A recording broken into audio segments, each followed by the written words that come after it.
Hey, what is up, everyone? Today we got a pretty unique story. It's narrated by Frederick Surrey. Get cozy and watch till the end, guys. There is something out there in the cold dark between galaxies that even the great devourer does not wish to face. Something that makes a species capable of consuming entire star systems hesitate. Something that forces the most relentless biological horror the universe has ever produced to change course, to adapt, to retreat, and in some rare and terrible cases, to feel something that we, in our limited human understanding, might call fear. Now, I know what you are thinking. The Tyranids do not feel fear. They are a swarm. They are hunger given form and teeth and claws. They are the sound of a billion mouths opening in the void, the silence before a world dies, the last thing entire civilizations see before everything they ever built is dissolved into a warm, organic soup and slurped up through capillary towers that reach into the upper atmosphere like the fingers of some enormous, starving god. And you would be right to think that.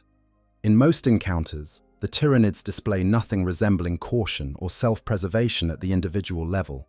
A single gaunt will throw itself into the teeth of a heavy bolter without a moment of hesitation.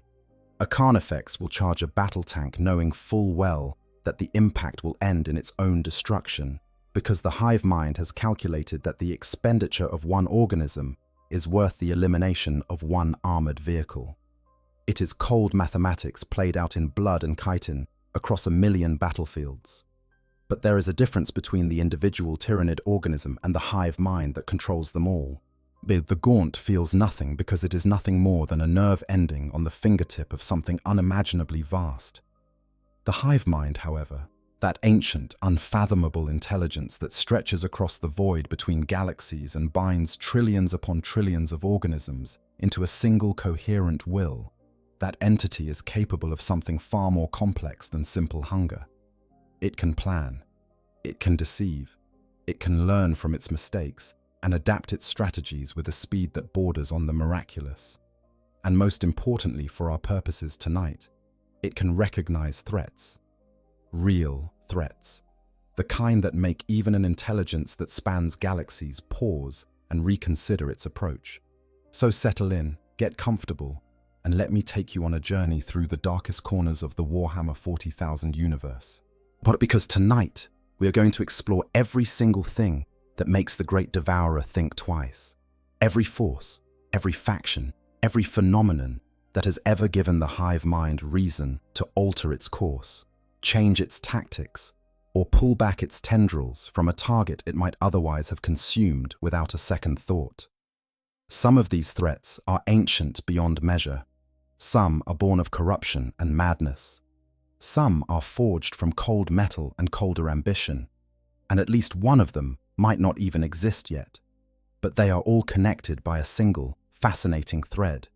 They represent the boundaries of the Tyranid's power, the walls that even the great devourer cannot easily breach.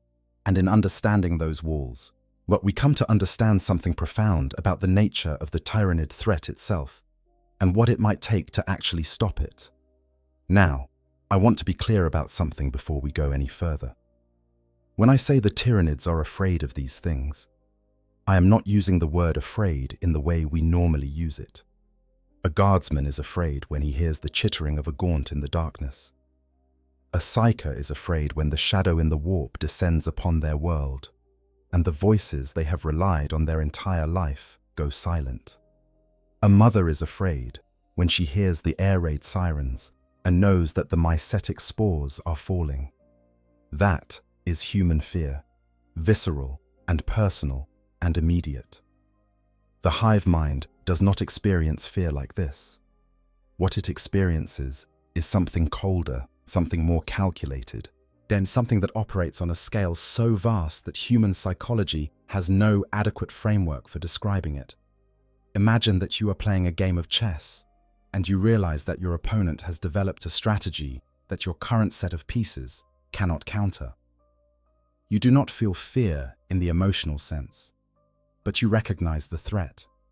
You understand that continuing your current approach will lead to defeat, and you begin to alter your strategy, to develop new moves, to create new pieces if you could, all in response to a threat that you have analyzed, categorized, and determined to be genuine.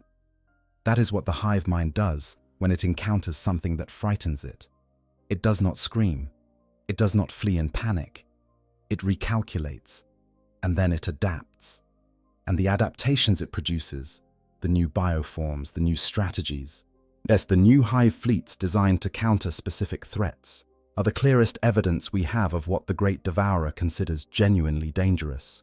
Let us begin where all good stories begin, at the very beginning, in the vast, lightless gulf between galaxies, where something ancient stirred in frozen slumber and began its long, hungry journey toward our stars.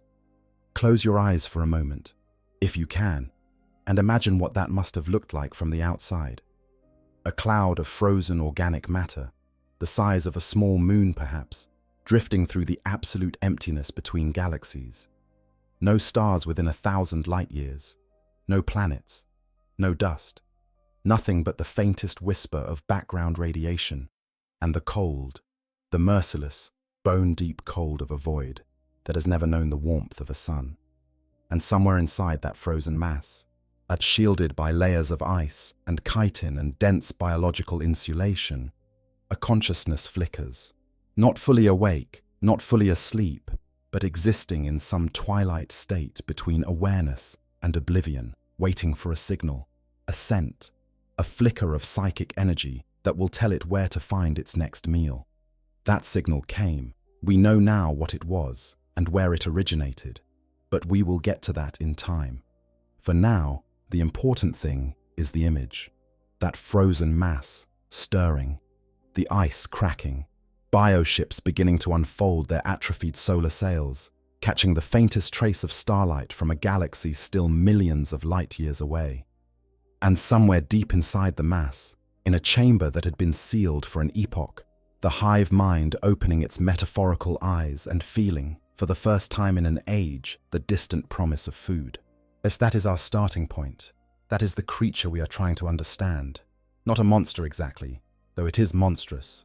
Not a god, though its scale and its power dwarf anything that human civilization has ever produced. It is something older, something more fundamental. It is hunger itself, given form and intelligence and the patience of deep geological time. And tonight, we are going to find out what makes that hunger hesitate. Before we can understand what the Tyranids fear, we need to understand what the Tyranids are. And I do not mean in the superficial sense of describing their bioforms or listing their hive fleets. I mean we need to understand what kind of entity we are dealing with on a fundamental level, because the nature of the hive mind directly shapes the nature of its fears. The Tyranids are not native to the Milky Way. They came from somewhere else, somewhere out in the immense darkness between galaxies, crossing a distance so staggering that it defies human comprehension. The closest major galaxy to our own is roughly 2.5 million light-years away. Even traveling at 10 times the speed of light, which is a generous estimate for the speed of a hive fleet, crossing that distance would take 250,000 years. 250,000 years spent drifting through absolute nothingness, frozen in hibernation, sustained by nothing but whatever biological reserves the fleet carried with it when it departed its last feeding ground. Think about that for a moment. Think about the kind of organism that can survive that journey, not just physically, but psychologically.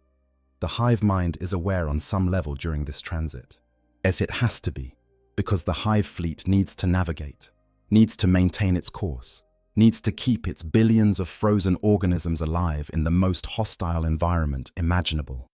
For tens of thousands of years, possibly hundreds of thousands, the hive mind existed in a state of near total sensory deprivation, surrounded by nothing but the cold and the dark and the vast empty distance between one meal and the next. What drove it to make that journey? The official law offers a few possibilities. The most commonly accepted explanation is simple hunger. The Tyranids consumed everything of value in their home galaxy and had no choice but to seek new feeding grounds or face starvation. This theory is supported by the sheer voraciousness of their behavior once they arrive. They do not colonize, they do not build. They do not negotiate or trade or form alliances. They consume. Every world they touch is stripped down to bare rock, its atmosphere siphoned away, its oceans drained, its every last molecule of organic material processed into new Tyranid biomass. This is not the behavior of a species with a stable food supply back home. This is the behavior of something desperately, apocalyptically hungry. The process by which a world is consumed is worth describing in detail because it illuminates the terrible efficiency of the Tyranid war machine and helps explain why the denial of biomass is such a potent weapon against the hive fleets. When a Tyranid invasion force makes planetfall, it does not simply kill everything in sight and move on. The consumption is far more thorough than that. First come the spores, dropped from orbit in clouds so dense they blot out the sun. These spores carry microorganisms that begin to break down the planet's atmosphere, raising the temperature, increasing humidity, and converting the air itself into something more suitable for Tyranid biology. Alien jungle growths erupt from the soil seemingly overnight, thick and choking and crawling with organisms that serve no purpose except to accelerate the breakdown of the planet's native ecosystem. Then come the invasion forces, the gaunts and warriors and monsters that do the actual killing. They sweep across the surface in waves, destroying every form of resistance and driving the surviving population toward the digestion pools, vast acidic lakes where organic material is broken down into its component amino acids and proteins, ripper swarms. Those small but voracious Tyranid organisms that exist solely to harvest biomass flow across the land like a living carpet, consuming everything in their path with a speed that defies belief. Finally, the capillary towers grow. These massive biological structures, rising from the planet's surface like obscene, pulsating pillars, reach into the upper atmosphere and beyond, connecting with vast drone ship haulers that descend from low orbit to suck up the dissolved biomass and transport it to the waiting hive ships. The capillary towers are so powerful that they can alter a planet's tidal flow, drawing in the oceans themselves to be processed and consumed. When the last tower has done its work and the last drone ship has departed, nothing remains. Not the atmosphere, not the water, not a single living cell, just bare rock, sterile and cold, spinning in the void like a forgotten tombstone, marking the grave of a world that used to matter. This process is repeated across every world the hive fleet touches. It is a factory line of planetary destruction, refined over millions of years and billions of meals into a process of such ruthless efficiency that it makes even the Imperium's exterminatus weapons look crude by comparison. And it is this efficiency that makes the Tyranid threat so uniquely terrifying. Other enemies might conquer a world, subjugate its population, exploit its resources. The Tyranids do not conquer. They erase. They reduce a thriving world with a history and a culture and a population to the same featureless, lifeless rock as every other world they have touched. In the wake of a hive fleet, there is nothing left to rebuild, nothing left to recover, nothing left at all. But there is another theory, one that lurks in the margins of imperial reports and the whispered speculation of inquisitors who have spent their careers studying the Tyranid threat. The theory suggests that the Tyranids are not just hungry, they are running. That somewhere out in the intergalactic void, something exists that is so terrible, so overwhelmingly dangerous, that even the great devourer chose to flee rather than face it. The Codex itself acknowledges this possibility, noting that some have speculated that the Tyranids are in flight from an even greater threat, be it a cosmic disaster or another fearsome alien species, and have risked the nothingness between galaxies rather than face extinction. We will come back to this theory later, because it connects to something much larger and much more disturbing. But for now, the important thing to understand is this: the hive mind is not mindless. It is not a simple eating machine that blindly consumes everything in its path. It is an intelligence of staggering scope and subtlety, capable of long-term strategic planning on a galactic scale. And like any intelligence, it has priorities. It knows what is worth consuming and what is not. It knows what threatens it and what does not. And when it encounters something that falls into that second category, something that genuinely threatens the integrity of the swarm, it responds with all the terrible adaptability that makes the Tyranids the single greatest existential threat the galaxy has ever faced. So with that understanding in mind, let us examine the things that make the hive mind recoil. The forces and phenomena that have proven, time and again, that even the endless hunger of the Tyranids has its limits. But first, a word about how the hive mind processes threats, because this is crucial to understanding its version of fear. The hive mind does not experience emotion the way sentient beings do. It does not feel dread or anxiety or the cold sweat of panic. What it does experience, as far as the Imperium's xenobiologists can determine, is something more like a priority shift. When the hive mind encounters a threat, it does not recoil in horror. It recalculates, it reassigns resources, it redirects tendrils. It spawns new bioforms designed to counter the specific threat it has identified. And when the threat is severe enough, when the recalculation shows that the cost of engagement exceeds the potential benefit by a sufficient margin, it does something that no other Tyranid behavior could be mistaken for anything but avoidance. It turns away, not permanently, not forever. The hive mind never abandons a region permanently because it never forgets. Somewhere in that vast, galaxy-spanning consciousness, every threat is catalogued, analyzed, and filed away for future reference. But in the moment, when faced with something that its current arsenal of bioforms cannot overcome at an acceptable cost, the hive mind chooses discretion over valor. It pulls back its tendrils, reabsorbs the organisms it has deployed, and redirects its advance toward easier prey. This behavior has been observed dozens of times by Imperial forces, and it is always unsettling to witness. There is something deeply disturbing about watching a hive fleet, that implacable, unstoppable force of biological destruction, simply change direction. One moment it is bearing down on a target with all the relentless inevitability of a glacier, and the next it is sliding away, its bioships adjusting their trajectories by fractions of degrees that translate into light years of deviation over the course of weeks and months. It is the hive mind saying, in the only language it knows, that there is something ahead that it does not wish to face. Not today. Not yet. Not until it has devised a countermeasure. Not until it has consumed enough biomass to offset the anticipated losses. Not until the odds have shifted in its favor. And that waiting, that patient, calculating patience of a predator who knows that time is on its side, is perhaps the most frightening thing of all about the hive mind's response to threats. It does not panic. It does not make hasty decisions born of desperation.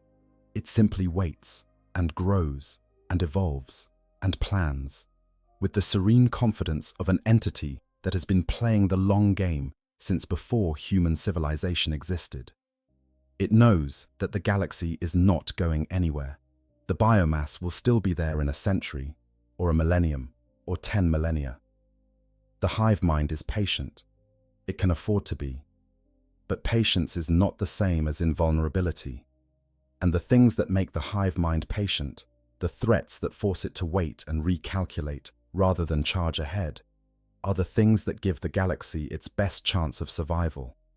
They are the cracks in the armor, the chinks in the kitten, the weaknesses that, if properly exploited, it could mean the difference between a galaxy consumed and a galaxy that endures. Let us examine them one by one. The first and perhaps most fundamental threat to the Tyranid swarms is something that cannot be shot, stabbed, or consumed. It is not a weapon or a species or a military strategy. It is the very fabric of unreality itself. The warp, that churning ocean of psychic energy that exists alongside the material universe like a dark mirror, represents something that the Tyranids find genuinely and profoundly dangerous. And the proof of this lies in one of the most fascinating adaptations the hive mind has ever produced: Hive Fleet Chronos. Now, the warp is a complicated subject.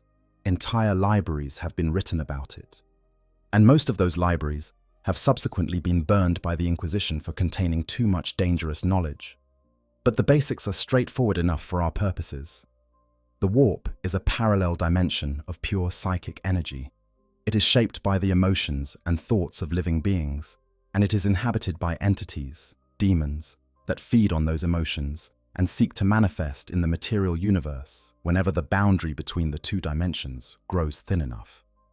The four great chaos gods, Horn, Tzeentch, Nurgle, and Slaanesh, are the mightiest of these entities, and their influence warps and corrupts everything they touch, transforming loyal soldiers into gibbering madmen, twisting noble intentions into monstrous perversions, and generally making the galaxy a much worse place for everyone involved.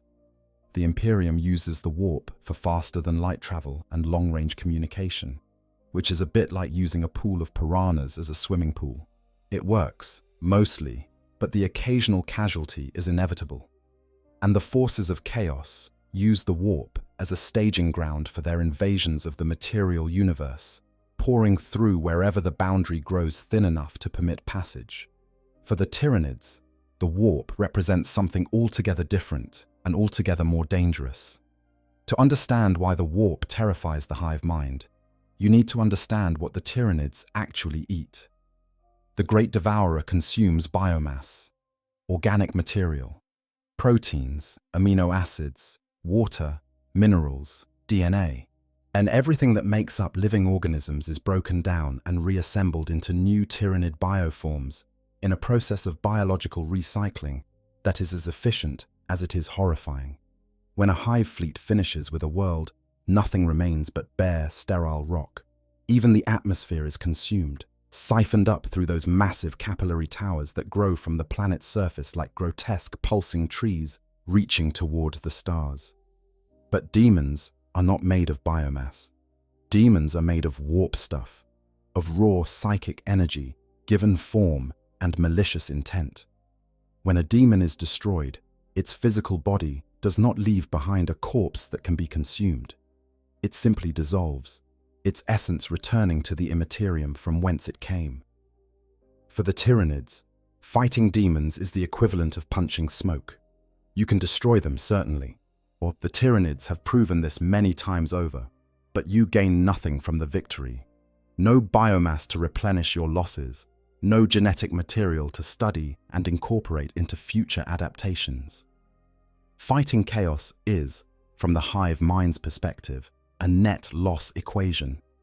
Every organism expended against a demon is biomass that can never be recovered. And it gets worse. The raw essence of chaos is not merely useless to the Tyranids, it is actively harmful. The warp is described in the lore as anathema to the Tyranid biology. The inconstant, ethereal nature of warp energy possesses none of the nourishment that the hive fleets require, and prolonged exposure to concentrated warp corruption can actually damage Tyranid organisms in ways that the hive mind cannot easily repair. There have been documented cases of Tyranid bioforms being corrupted by chaos, twisted by the same mutagenic energies that transform men into screaming abominations. For a species that depends on precise genetic control over every single organism in its swarm, this kind of uncontrolled mutation is nothing short of catastrophic. This is why the hive fleets have historically steered clear of warp storms and areas of intense demonic activity.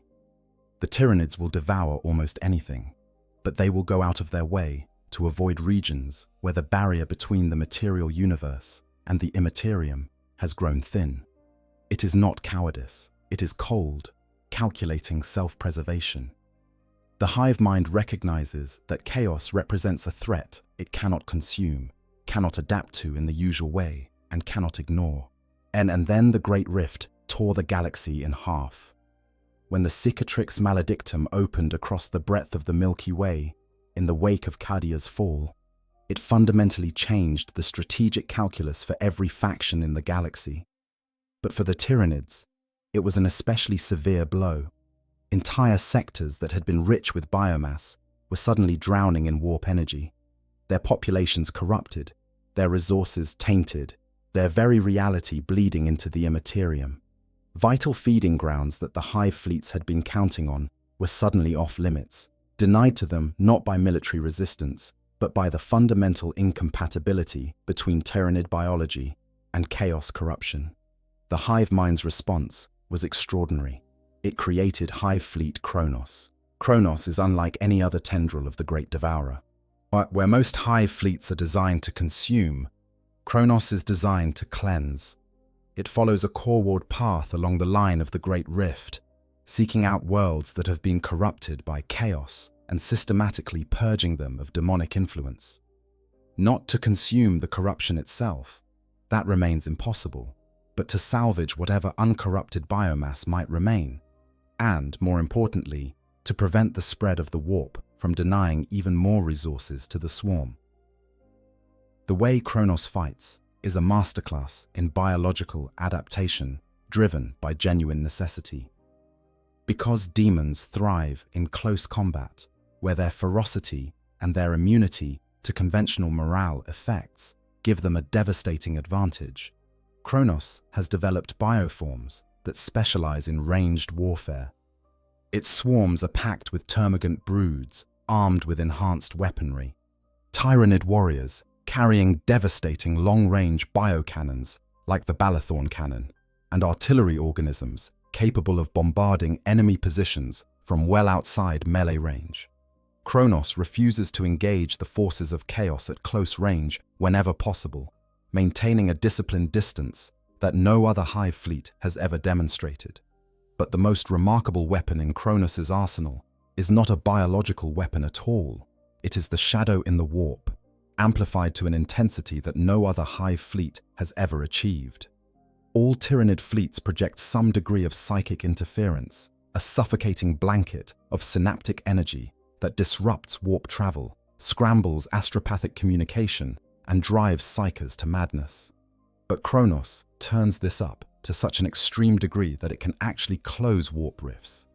On the world of Shadowbrink, in where demons of Khorne had torn holes in reality itself, Kronos deployed neural nodes of maleceptors and zoanthropes that projected the shadow in the warp with such intensity that the wounds in reality began to seal. The demons, cut off from the source of their power, weakened and were systematically destroyed by Kronos' ranged firepower. Think about what this means.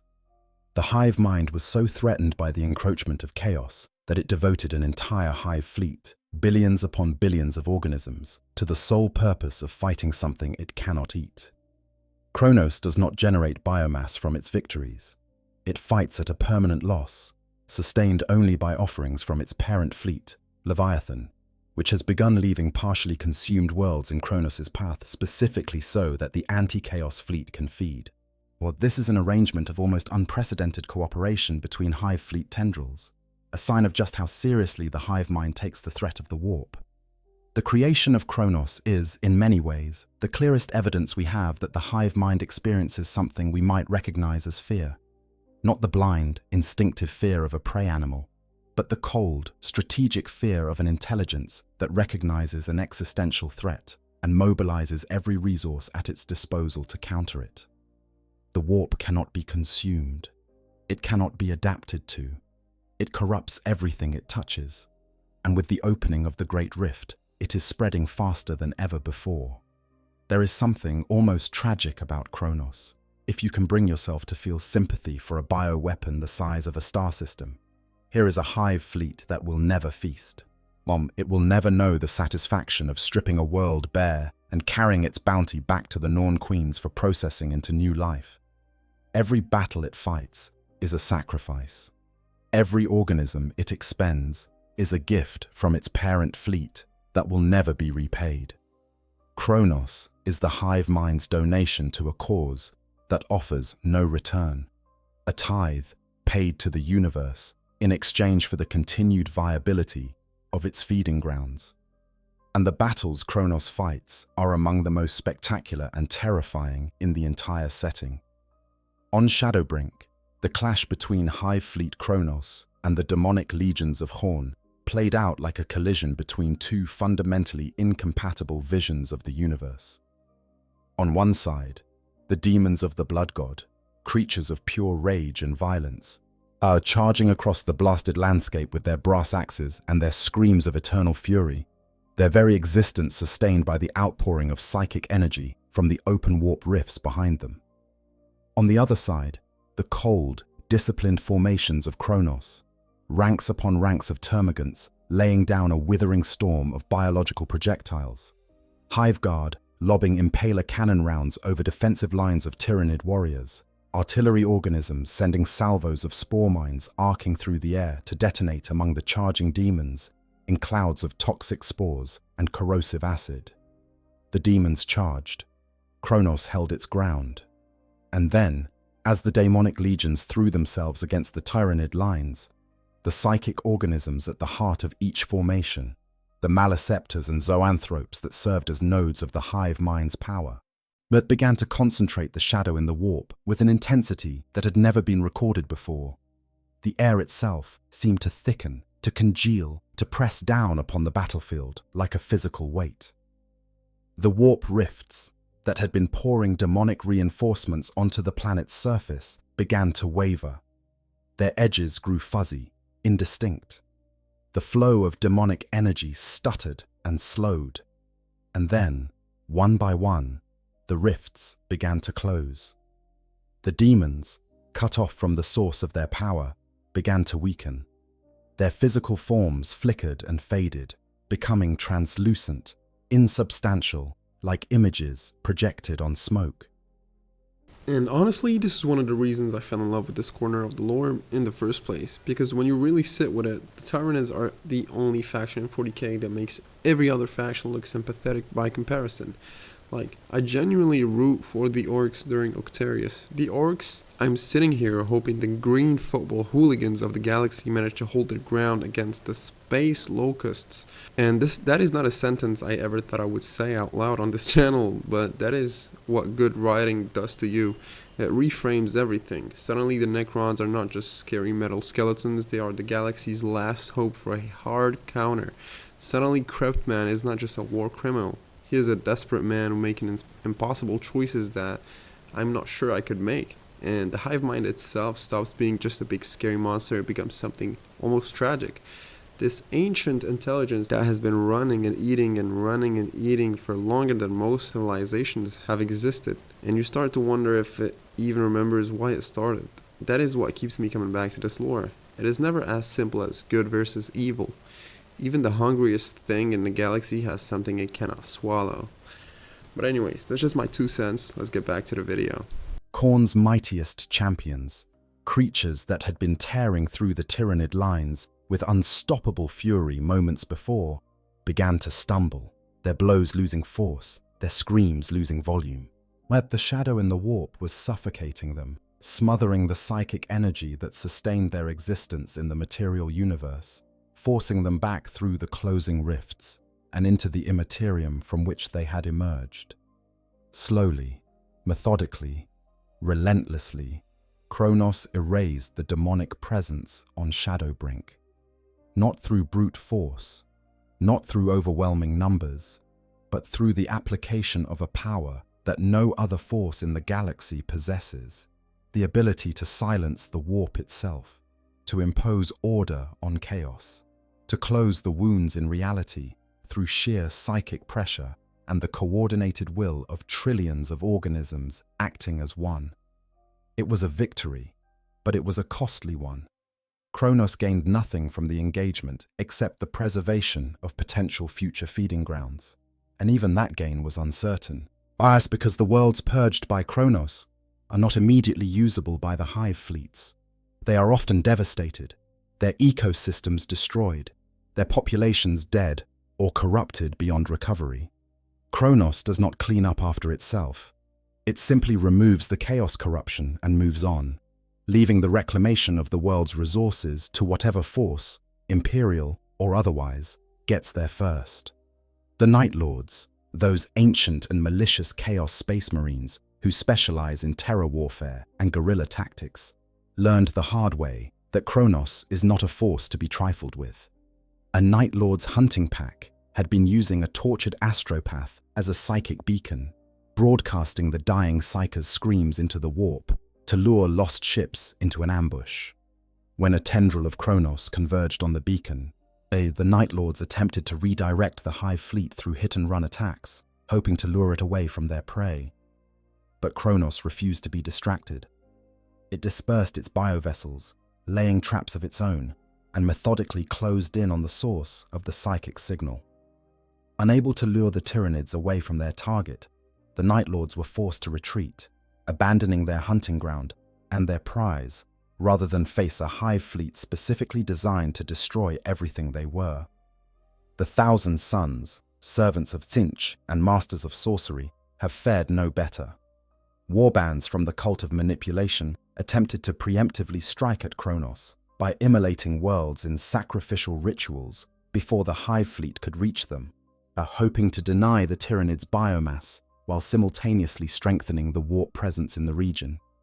But Kronos adapted, redirecting its tendrils to pursue the Thousand Sons themselves, drawn by their intense psychic signatures, like a shark following a trail of blood through dark water.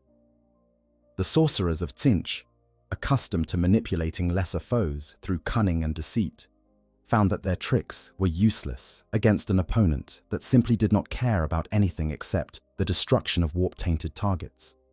For the first time in its incomprehensibly long existence, the Great Devourer is facing something that it cannot simply eat its way through. And that realization, more than any battlefield defeat, more than any lost tendril or destroyed hive ship, is what drives the creation of Kronos and the increasingly desperate measures the hive mind is taking to preserve the galaxy's biomass from the encroaching tide of the warp. If the warp represents an existential threat that the Tyranids cannot consume, then the Necrons represent a tactical nightmare that the Tyranids cannot profitably fight. And the distinction between those two problems illuminates something fascinating about the way the hive mind thinks. The Necrons are, in many respects, the perfect anti-Tyranid faction. Their bodies are forged from living metal called necrodermis, an advanced alloy that contains no organic material whatsoever. Their worlds, the ancient tomb complexes where they have slumbered for 60 million years, are typically stripped of all biological life, reduced to sterile, barren expanses of rock and metal. Their weapons operate on principles of molecular disassembly, Gauss technology that breaks matter down atom by atom, leaving nothing behind that could be reclaimed or recycled. For a species that depends on consuming biomass to fuel its war machine, fighting the Necrons is like trying to eat a meal made entirely of broken glass. The hive mind recognized this problem almost immediately upon encountering the Necrons. In the 5th edition Tyranid Codex, a passage describes how 2 minor tendrils of Hive Fleet Behemoth made major course corrections in order to avoid conflict with the Necrons of the world Solemnace. This was not a retreat in the military sense. There was no battle, no exchange of fire, no moment of crisis where the Tyranids found themselves outmatched. The tendrils simply changed direction. But the hive mind took one look at what awaited it on that dead metallic world and decided that the expenditure of biomass required to fight the Necrons was not worth whatever meager return might be gained from the effort.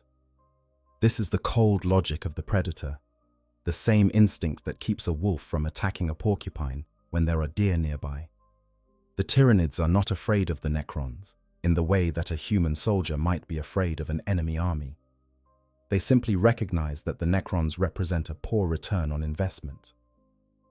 Every gaunt that dies against a Necron warrior is biomass permanently lost.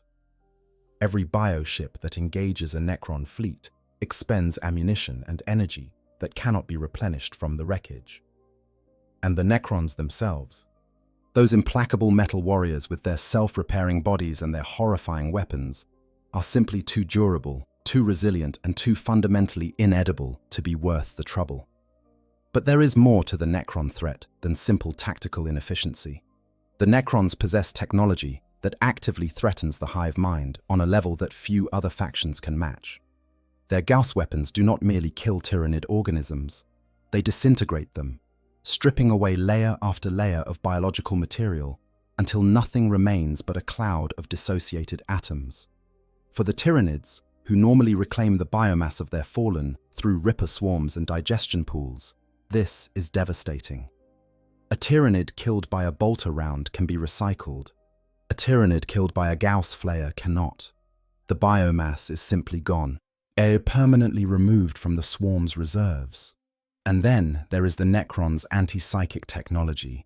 The Tyranids are, despite their biological nature, fundamentally a psychic species. The hive mind itself is a psychic construct, a vast network of synaptic connections that binds every organism in the swarm to a single consciousness. The shadow in the warp, the Tyranid's most powerful strategic asset, is a psychic phenomenon. Necron technology, particularly their pylons and their null field generators, can disrupt psychic energy on a massive scale. Some Necron constructs, like the Pariah Nexus, can actually drain psychic energy from an area, creating zones where the warp itself goes silent. For the hive mind, fighting in such an environment would be like trying to coordinate a battle while deaf and blind. But the synaptic network that gives the Tyranid swarm its terrifying coordination would be disrupted or severed entirely. Individual organisms, cut off from the hive mind's guidance, would revert to their base instinctual programming, becoming little more than feral animals that could be picked off at leisure by the precise, methodical Necron legions. And then there is the matter of Sarek, the Silent King himself. The last and most powerful of the Necron overlords spent millions of years in self-imposed exile in the intergalactic void, wandering the darkness between galaxies as penance for his role in dooming his people to their metal bodies. And during that exile, he encountered the Tyranids. The specifics of this encounter remain shrouded in mystery. What we know that the Silent King recognized the Tyranid threat for what it was, and that this recognition was dire enough to end millions of years of self-imposed exile and send him racing back to the galaxy to rally his people. The Tyranids posed a unique threat to the Necron species, because the Necron's ultimate goal is to reverse the biotransference process that turned them from flesh to metal. If the Tyranids consumed all organic life in the galaxy, there would be no living bodies left for the Necrons to inhabit. The Silent King's plan for his people's salvation would be permanently and irrevocably destroyed. Since his return, the Silent King has been waging a shadow war against the Tyranids that has been going on for centuries. He has manipulated events across the galaxy, forming temporary alliances with unlikely partners, or even temporarily cooperating with the Blood Angels under Commander Dante during the Gehenna campaign, when Tyranid forces threatened both factions. He has been systematically awakening tomb worlds across the galaxy, building an army specifically designed to counter the Tyranid threat. The Silent King reportedly told Dante something that has haunted the Blood Angels commander ever since. Regarding the Tyranids, Zarek said simply, "They are the rising storm, and you must become the shield." The Silent King knows what is coming. He has seen the full scope of the Tyranid threat in a way that no other being in the galaxy has, because he encountered them in the void between galaxies, far from the distractions of the Milky Way's internal conflicts. He knows their numbers, their capabilities, and most importantly, their intent. And whatever he saw was terrible enough to make the most powerful being in the Necron dynasty break a 60 million year silence and return to a galaxy he had sworn to leave behind. The Necrons are not something the Tyranids fear in the emotional sense, but they are something the hive mind has learned to respect, to avoid when possible, and to plan around when avoidance is not an option. In a galaxy full of prey, the Necrons are the one faction that offers the swarm nothing but loss. And as the Silent King continues to unite his people and build his forces, the calculus of that confrontation is only going to become more unfavorable for the Great Devourer. Consider for a moment the sheer scale of what the Silent King is attempting. The Necron race, at full strength, once ruled the entire galaxy. Their technology is so advanced that it makes the most sophisticated achievements of the Imperium look like stone tools by comparison. They can manipulate time, teleport across interstellar distances, create pocket dimensions, and control the fundamental forces of physics with a precision that borders on omnipotence. Most of this technology is currently dormant, locked away in tomb complexes that have not been fully activated for 60 million years. But the Silent King is awakening them, one by one, dynasty by dynasty, building toward a critical mass of Necron military power that has not existed since the War in Heaven. When that critical mass is reached, when enough tomb worlds have been reactivated, and enough Necron legions have been mustered to form a coherent fighting force, the hive mind will face an enemy unlike anything it has encountered in this galaxy, or perhaps any other. An enemy that cannot be eaten, cannot be outlasted, cannot be overwhelmed by numbers, and whose weapons leave nothing behind but molecular dust. There is a particular cruelty in the way Necron Gauss weapons interact with Tyranid biology that deserves closer attention. When a Gauss flare strikes a Tyranid organism, it does not simply kill it. It strips the creature apart layer by layer, peeling away flesh and chitin and bone in a cascade of molecular disassembly that reduces a living, functioning bioform to a cloud of loose atoms in seconds. The organism does not die so much as it ceases to exist. There is no corpse left behind for ripper swarms to consume. There is no residual biomass that can be recycled through digestion pools.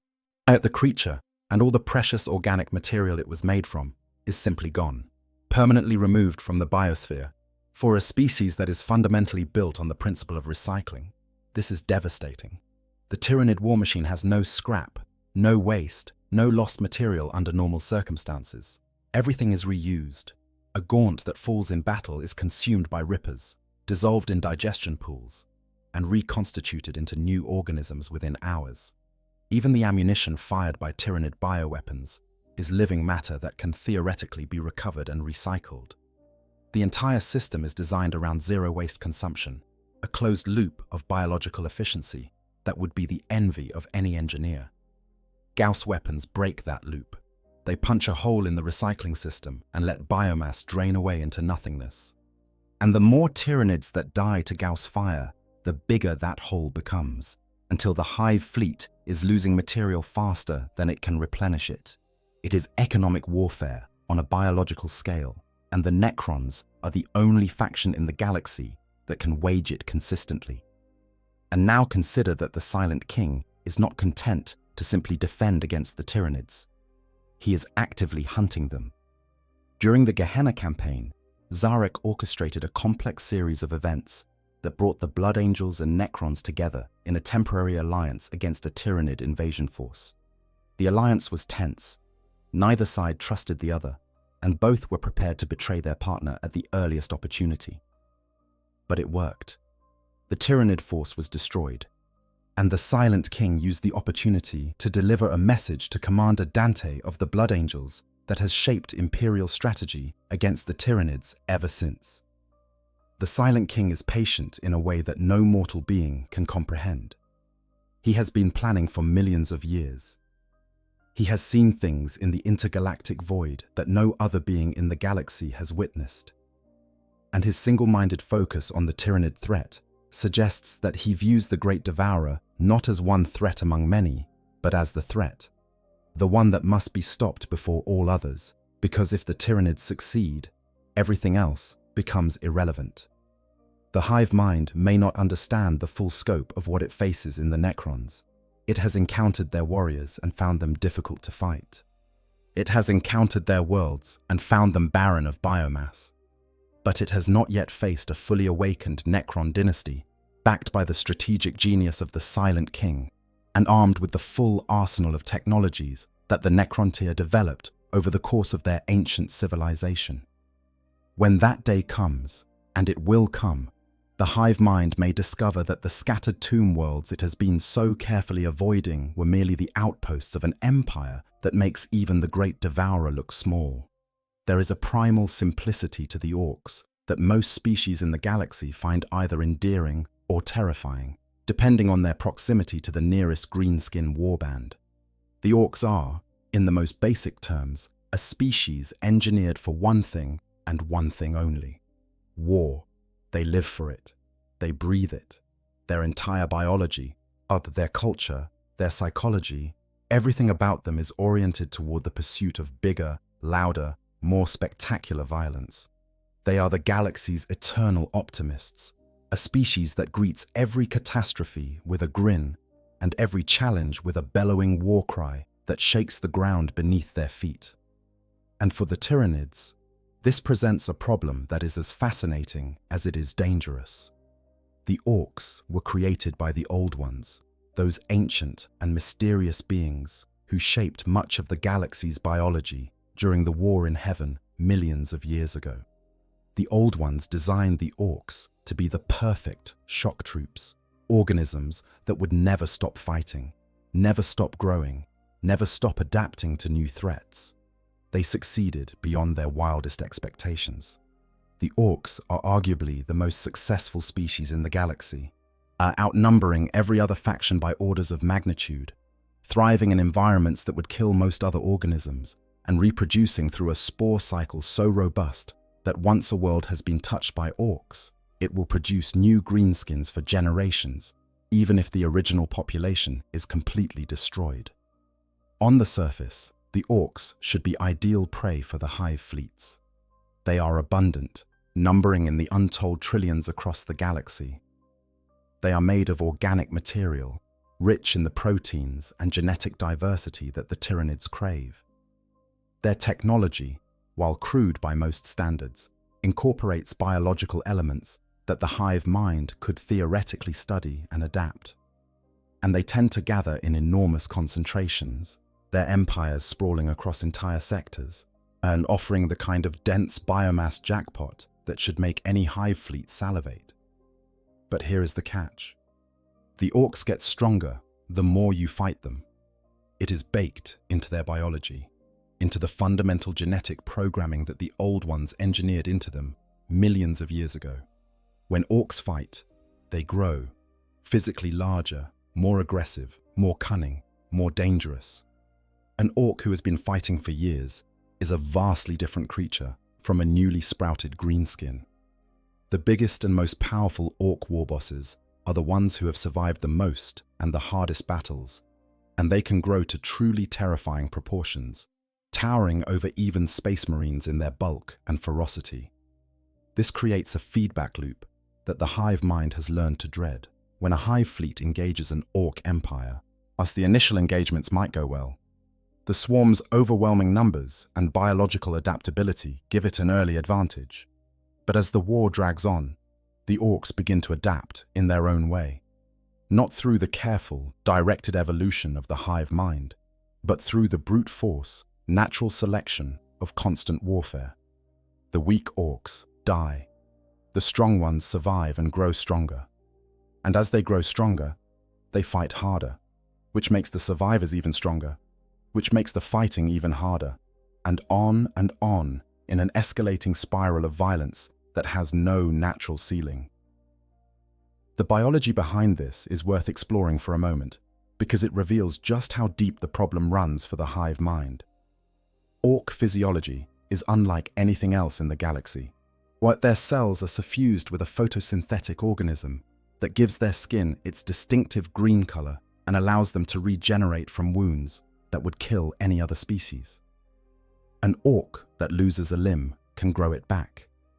An orc that suffers a catastrophic head wound can, if the severed parts are reattached quickly enough by an orc pain boy, recover fully and return to fighting within days.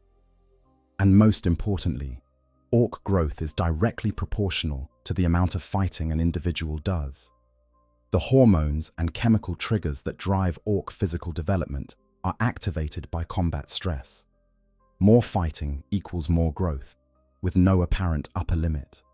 This means that the longer a war against the orcs continues, the larger and more powerful the surviving orcs become. By the time a protracted conflict enters its middle phase, the hive fleet may find itself fighting orc warriors that are twice the size and 3 times as dangerous as the ones it encountered at the beginning, and those warriors will be leading mobs of other orcs who have also grown larger and more powerful, equipped with weapons that have been progressively improved and upgraded by mech boys who have been inspired by the ingenuity of the Tyranid bioforms they have been fighting against. It is an arms race in the most literal possible sense, and it is one that the Tyranids cannot win through biological adaptation alone, because the orcs are adapting too, in their own chaotic, unpredictable, gloriously messy way. The most dramatic illustration of this problem is the Octarius War. Inquisitor Cryptman, the Imperium's foremost expert on the Tyranid threat, hatched what he considered a brilliant plan. Yet he captured a brood of Genestealers, placed them on a space hulk, and sent them into the heart of the Orc Empire of Octarius, one of the largest Orc empires in the galaxy. His goal was to lure Hive Fleet Leviathan into a direct confrontation with the Orcs, hoping that the two Xenos species would destroy each other and spare the Imperium from having to deal with either of them. It was a desperate plan, born of desperate circumstances. Cryptman had already authorized the largest single act of genocide the Imperium had ever inflicted on itself, ordering the exterminatus of dozens of worlds in Leviathan's path to deny the Hive Fleet biomass. Even the Inquisition, an organization not known for its squeamishness, found this too extreme, and Cryptman was declared Carta Extremis by his fellow Inquisitors, an outcast too radical, even for the radicals. But Cryptman's gambit worked, at least initially. Hive Fleet Leviathan was indeed drawn to the rich biomass of the Orc Empire, and the two Xenos forces slammed into each other with a violence that shook entire sectors. The fighting on the central world of Octarius was so intense that the rain was thickened by chunks of falling Tyranid flesh as the Orcs fired everything they had into the descending swarms of spore pods and gargoyles. On the planet's surface, the battle devolved into a grinding melee of such ferocity that even the microscopic organisms were fighting, Orc spores battling Tyranid cells on a level invisible to the naked eye. And this is where Cryptman's brilliant plan began to backfire in the most spectacular fashion imaginable. The Orcs, faced with the greatest fight of their lives, were ecstatic. Greenskins from light years around began flocking to Octarius, drawn by the promise of the most incredible scrap in living memory. The bigger the fight got, the more Orcs it attracted, and the more Orcs that arrived, the bigger and more powerful they became. War bosses grew to prodigious size, their bodies swelling with the joy of constant battle. Mech boys, inspired by the ingenuity of the Tyranid bioforms, began cobbling together increasingly creative and destructive weapons. But the Tyranids were adapting too. Every Orc consumed gave the hive mind new genetic material to work with, and the swarm began producing bioforms that were larger, tougher, and more aggressive than any seen before. Imperial observers on the fringes of the conflict reported picked captures of Tyranid assault organisms that dwarfed anything in the existing biological databases. The Hive Fleet was incorporating Orcoid DNA into its constructs, creating hybrid bioforms that combined the Tyranids' biological precision with the Orcs' raw, brutal durability. Rather than weakening both sides, the Octarius War was making them both stronger. The Orcs and the Tyranids were feeding off each other, each new escalation driving the other to greater heights of destructive capability. Imperial strategists began to realize with growing horror that when the Octarius War finally ended, the winner, whoever it might be, would emerge as an infinitely more dangerous threat than either species had been at the start of the conflict. The hive mind, for all its vast intelligence, had stumbled into a trap of its own making. The Orcs are the one species in the galaxy that actually benefits from being attacked by the Tyranids in the long run. They do not retreat from the swarm. They run toward it, screaming with joy, axes raised, their collective psychic energy growing with every blow struck and every wound suffered. Fighting the Orcs does not weaken them. It makes them happy. And happy Orcs are the most dangerous thing in the galaxy. When the infamous Orc warlord, Gazkul Mag Uruk Thraka, arrived in the Octarius sector, having grown bored of the Third War for Armageddon, the situation escalated beyond anything either side had previously experienced. Gazkul was not just any war boss. He was the single most powerful orc in the galaxy, and a being of such tremendous physical and psychic power that some Imperial scholars speculated he was the herald of a new age of orc ascendancy. His arrival electrified the greenskin forces and pushed the fighting to even more apocalyptic levels. The hive mind learned something from Octarius that it has carried forward into every subsequent engagement with the orcs. The greenskins cannot be worn down through attrition. They cannot be intimidated into submission. They cannot be outfought in a conventional sense, because the very act of fighting them makes them more formidable. The only way to deal with the orcs is to overwhelm them completely and quickly, before the feedback loop of escalating violence can take hold. And even then, as the orc spore cycle means that any world that has been touched by the greenskin presence will continue to produce orcs for generations to come, regardless of how thoroughly the original population was destroyed. For the Great Devourer, the orcs represent something almost as frustrating as the Necrons and almost as dangerous as chaos. They are food that fights back with enthusiasm, prey that grows stronger the harder you hunt it, and an enemy whose most devastating weapon is not a gun or a blade, but the sheer, indomitable joy they take in the act of war itself. The greenskin battle cry, that guttural, earth-shaking roar that echoes across every battlefield where orcs make war, is more than just noise.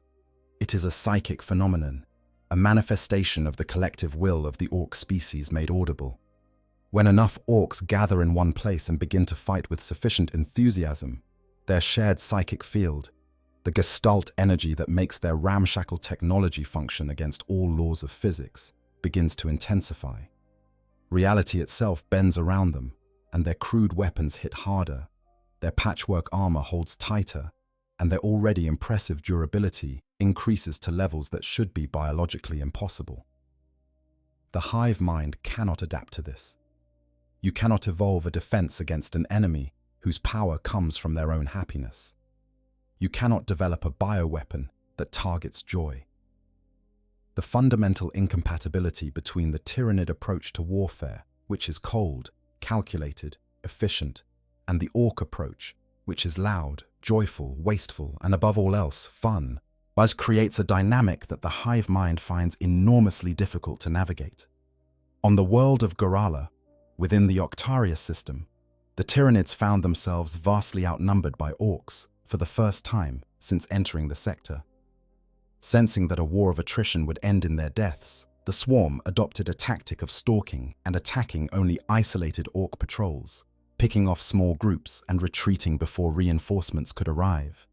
But the orcs adapted too, traveling in mobs too large for the Tyranid hunting parties to engage. The Tyranids then switched again, engaging the orcs in the open, throwing themselves at the greenskin lines with maximum ferocity before pulling back in unison at nightfall, when the synapse creatures would gather the scattered organisms and direct them to feed on the corpses of both sides. Even the method of feeding was adapted. Digestion pools were hidden in rocky mesas far from the front lines, where the orcs could not easily reach them. It was a grinding, exhausting campaign that pushed both sides to the very limits of their biological capabilities.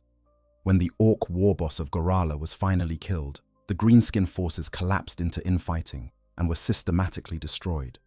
But the biomass gained from that single world came at a cost that would have been unthinkable against most other prey species. The lesson of Octarius is clear, and it is a lesson the hive mind has internalized deeply. Some prey is simply not worth the effort. Some enemies grow stronger the longer you fight them, and some battles, even victorious ones, leave the winner weaker than they were before. Or there is a light in the galaxy that the Tyranids have been following for 10,000 years. A beacon so bright, so overwhelmingly powerful, that it can be sensed across the unimaginable distances of intergalactic space. And that light, paradoxically, is both the thing that called the Tyranids to the Milky Way and one of the greatest threats they face now that they are here. The Astronomicon is the psychic lighthouse that guides Imperial ships through the warp.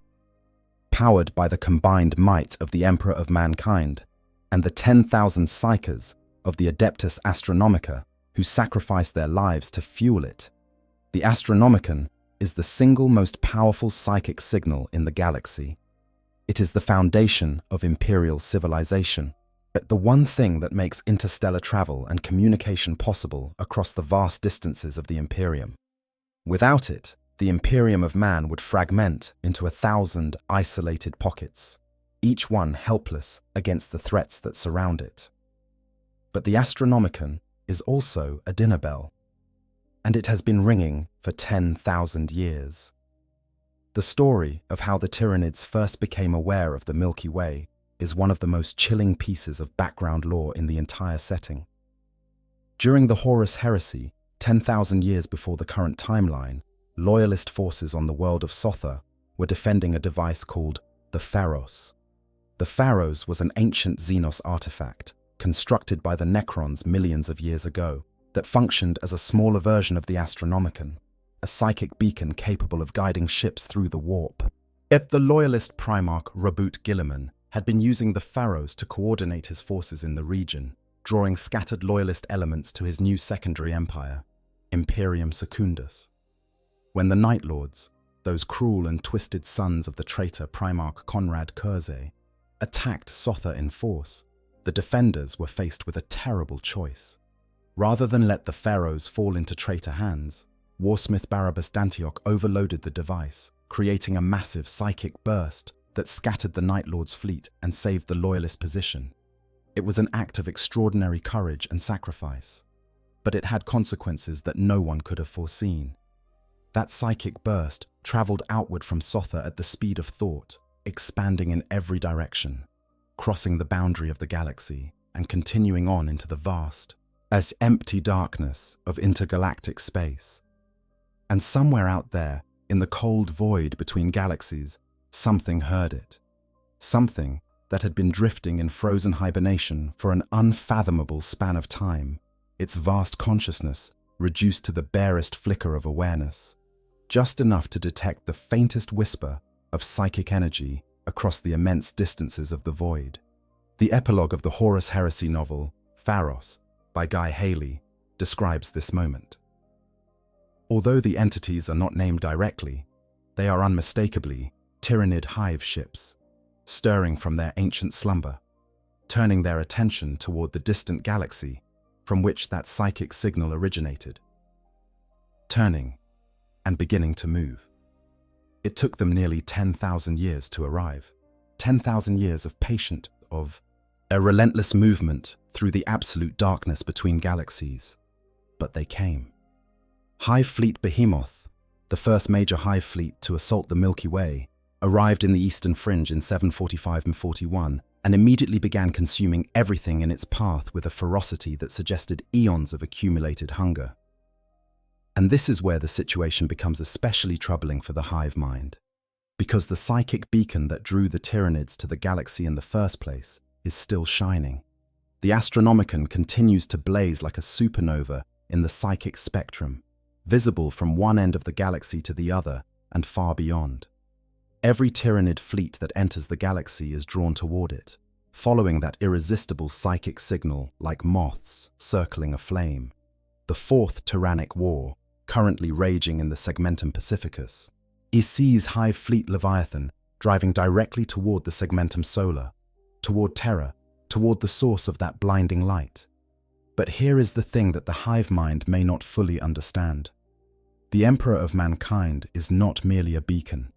He is a weapon, the most powerful psyker in human history, entombed upon the Golden Throne for 10,000 years, his physical body reduced to a withered husk while his psychic might continues to burn with the intensity of a small star. Should the Tyranids ever reach Terra, should they ever manage to breach the defenses of the solar system and land upon the throne world itself, they would find not a helpless meal waiting for them, but the most dangerous single entity in the galaxy. The Emperor's psychic power is not merely offensive in the conventional sense, yet it is fundamentally antithetical to the kind of psychic constructs that the hive mind depends upon. The Emperor can sever connections, break psychic bonds, impose his will upon the fabric of reality itself. In a direct confrontation between the Emperor's psychic might and the hive mind's synaptic network, the outcome is far from certain. The hive mind might find that the light it has been following for 10,000 years was not a dinner bell, but a trap, a lure leading it into the jaws of something it was never designed to face. Some imperial scholars and more than a few inquisitors have speculated about this possibility.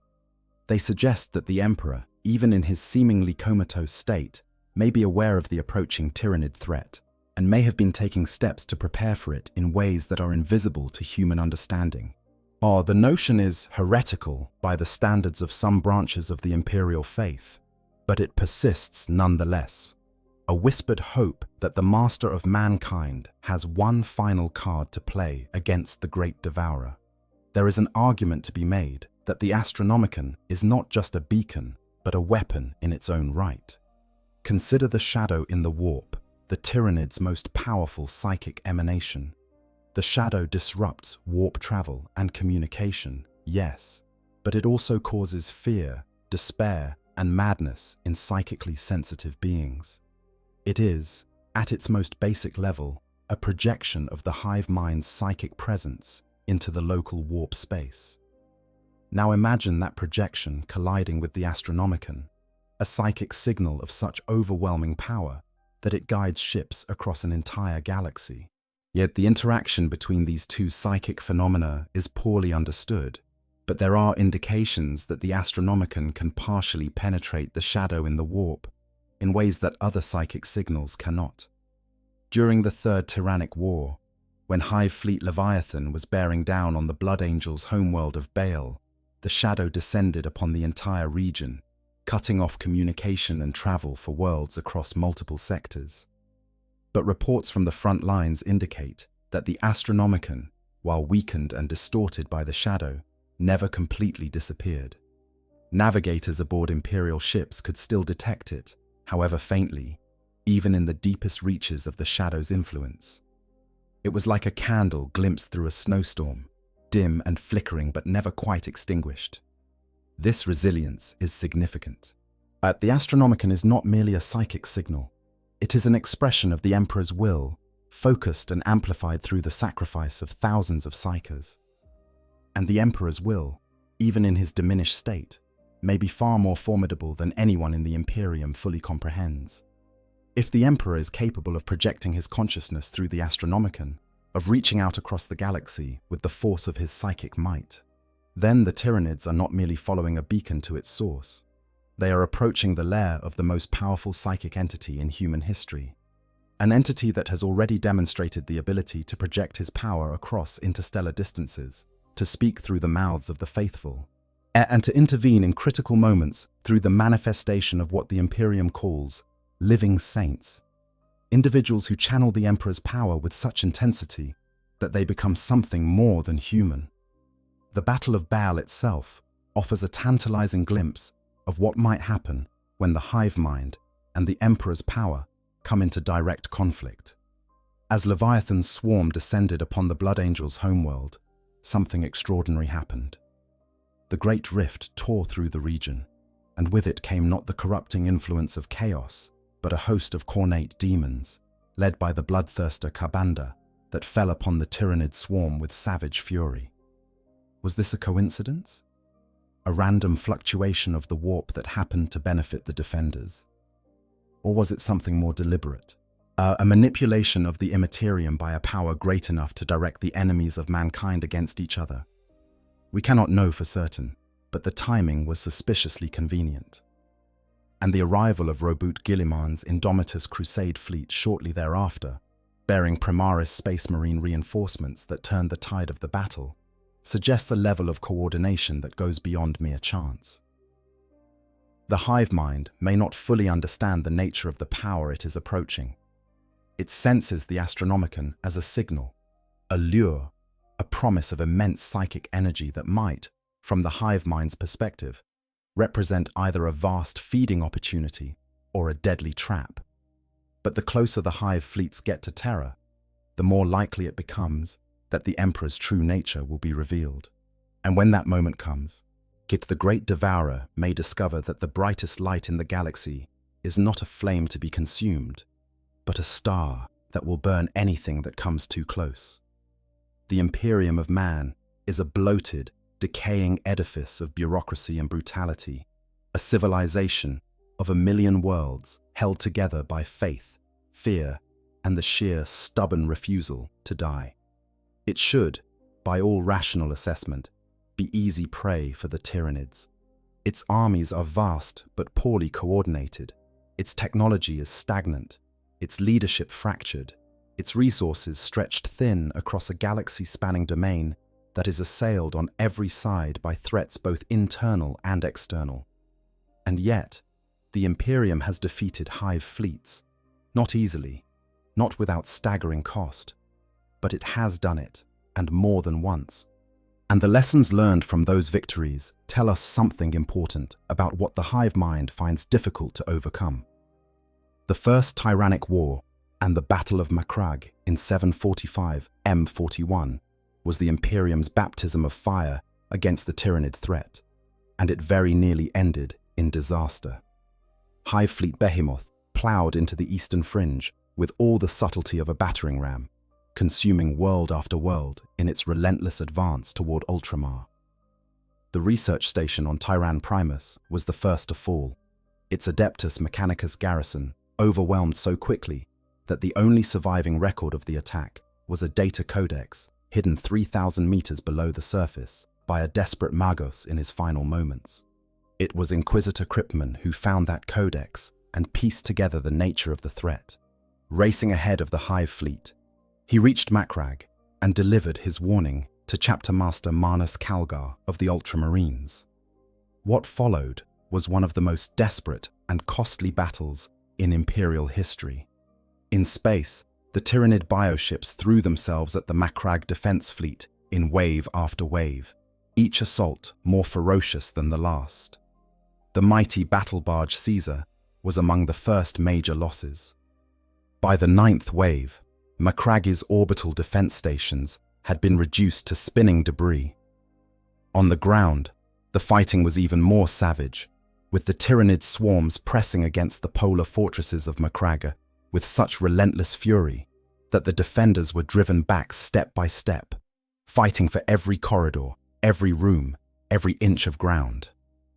Calgar himself fought the Swarmlord, the hive mind's deadliest tactical organism, in single combat. Though the Swarmlord was unlike any Tyranid bioform the Ultramarines had ever encountered, a creature of terrifying intelligence and skill that seemed to anticipate the defenders' every move.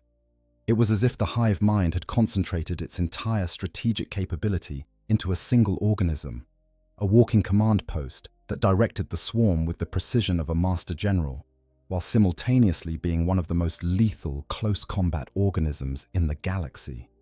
Its bone zords, those vicious paired blades grown from the densest organic material the hive mind could produce, could slice through Terminator armor as easily as a heated knife passes through wax.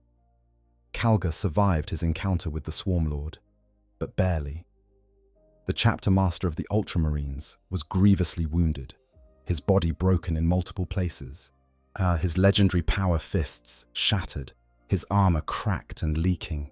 He would require extensive augmentation to return to fighting condition, and even then, the scars of that battle would remain, a permanent reminder of the day the Great Devourer came to Macragge and nearly consumed everything the Ultramarines had ever built.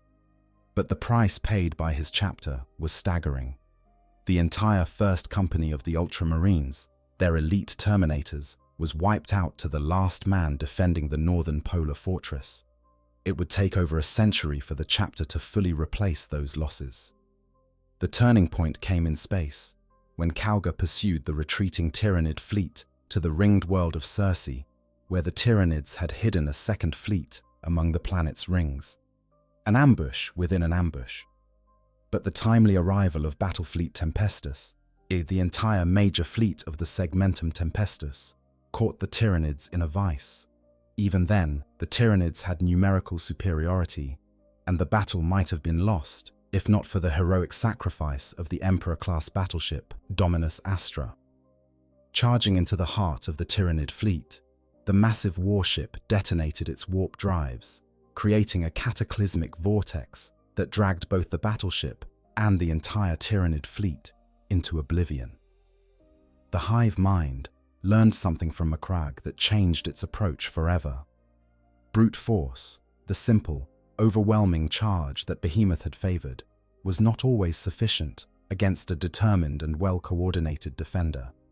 The Imperium's willingness to sacrifice, to throw entire battleships into the maw of the enemy rather than accept defeat, was something that the hive mind had not anticipated.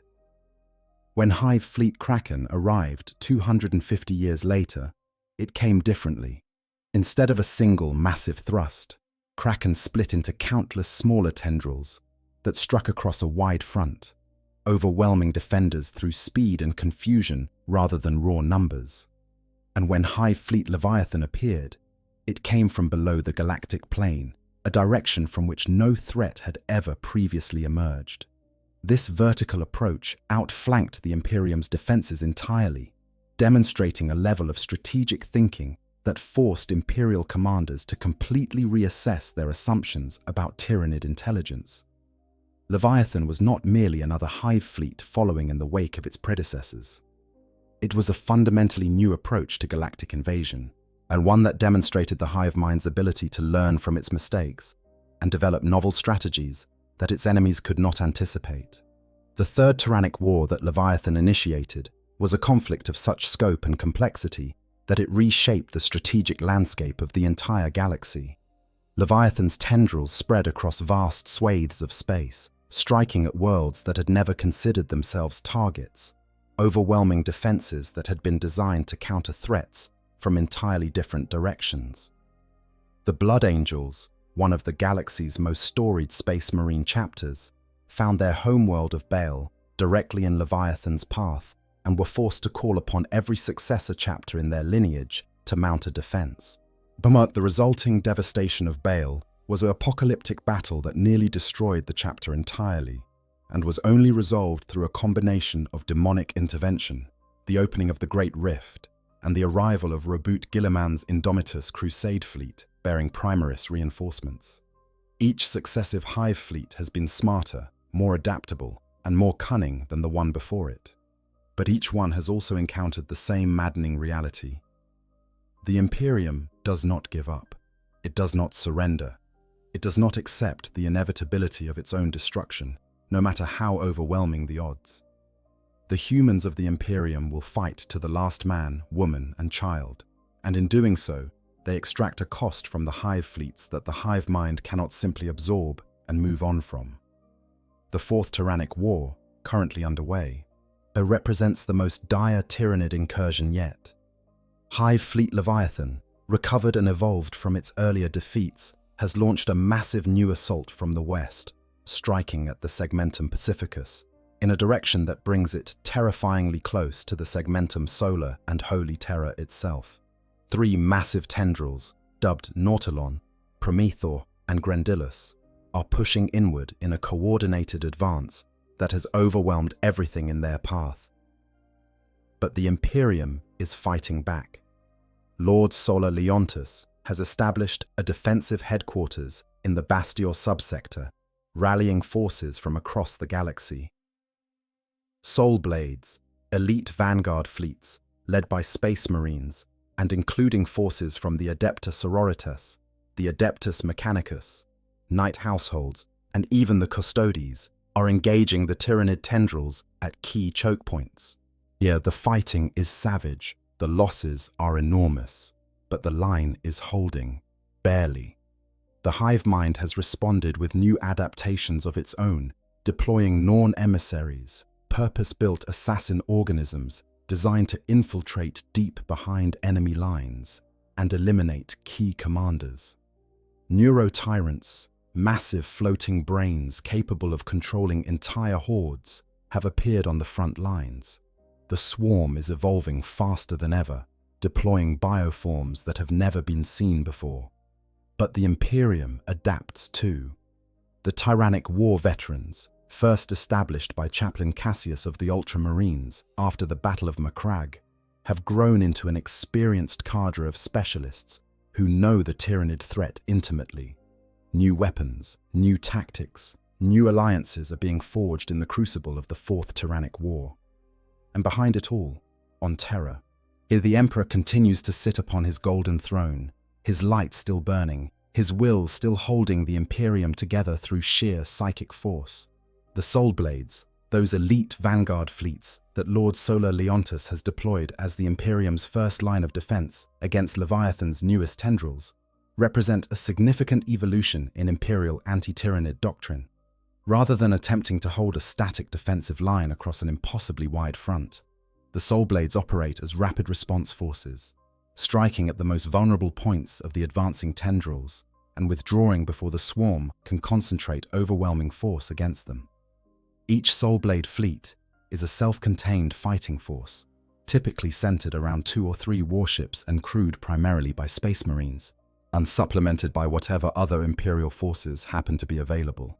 Sisters of Battle, Knight Households, Mechanicus war engines, even the Golden Warriors of the Custodes have been observed operating alongside Soul Blade fleets, in particularly critical engagements. The tactics employed by the Soul Blades are built on centuries of hard-won experience against the Tyranid threat.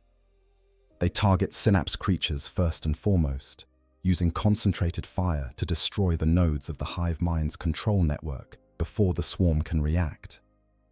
They avoid prolonged ground engagements whenever possible, preferring to fight in void, where their ships have an advantage in speed and maneuverability over the massive, ponderous Tyranid bioships. And when ground engagement is unavoidable, they fight in disciplined, coordinated formations designed to maximize the effectiveness of anti-Tyranid weapons, while minimizing the swarm's ability to use its numerical superiority. The Bastia subsector has become the focal point of the Fourth Tyrannic War, the place where the Imperium has chosen to make its stand against the advancing tendrils of Leviathan. Leontus initially chose it as his headquarters because of its strategic position along the projected advance route of the Tyranid tendrils. But when 2 of those tendrils turned out to be mere feints, disguising the approach of a third tendril aimed directly at Bastia, the subsector became a battleground of a scale and intensity that few living humans have ever witnessed. The sky above some of the contested worlds in Bastia has been described by surviving witnesses as simply gone. Not darkened by clouds or obscured by smoke, but filled, from horizon to horizon, with the descending bodies of Tyranid organisms, mycetic spores, gargoyle swarms, winged warriors, floating spore mines, all descending in such density that they blot out the sun entirely, plunging the world below into a premature, screaming twilight that heralds the beginning of the end. Against this tidal wave of biological horror, the defenders of the Imperium have stood firm, not because they are braver than the Tyranids, or better equipped, or more numerous. They are none of these things. But they have something the Tyranids do not. They have choice. They choose to fight. They choose to die defending their worlds rather than flee. They choose to stand in the path of the great devourer and say, this far, no further. And that choice, freely made by billions of individuals across thousands of worlds, is something the hive mind cannot replicate, cannot understand, and cannot overcome through biological adaptation alone. The Imperium is not what the hive mind fears most, but it is the obstacle that the hive mind has spent the most time and the most biomass trying to overcome. And so far, despite everything the great devourer has thrown at it, the Imperium endures, battered, bloodied, pushed to the very edge of extinction on more occasions than anyone cares to count, but still standing, still fighting, still choosing. Before we get to biomass denial, we need to talk about a faction that has fought the Tyranids with a desperate fury born of near extinction. The Aeldari, once the masters of a galaxy-spanning empire, but now reduced to a handful of scattered craft worlds drifting through the void like the last embers of a dying fire. The Aeldari might seem like easy prey for the hive fleets, and in many ways they are. Their numbers are small, their resources limited, their worlds few and far between. But the Aeldari possess something that makes them a uniquely dangerous opponent for the Tyranids: foresight. The Aeldari are the most psychically gifted mortal species in the galaxy. Their seers can peer into the future, tracing the threads of possibility through the tangled web of fate to identify threats before they materialize. Against most enemies, this ability provides a significant tactical advantage. Against the Tyranids, it provides something more fundamental. It provides warning. When Hive Fleet Kraken descended upon Craftworld Iyanden during the Second Tyrannic War, the Aeldari were not taken by surprise. Their seers had foreseen the coming of the Great Devourer, had warned the Craftworld's leadership, had urged preparations and contingencies.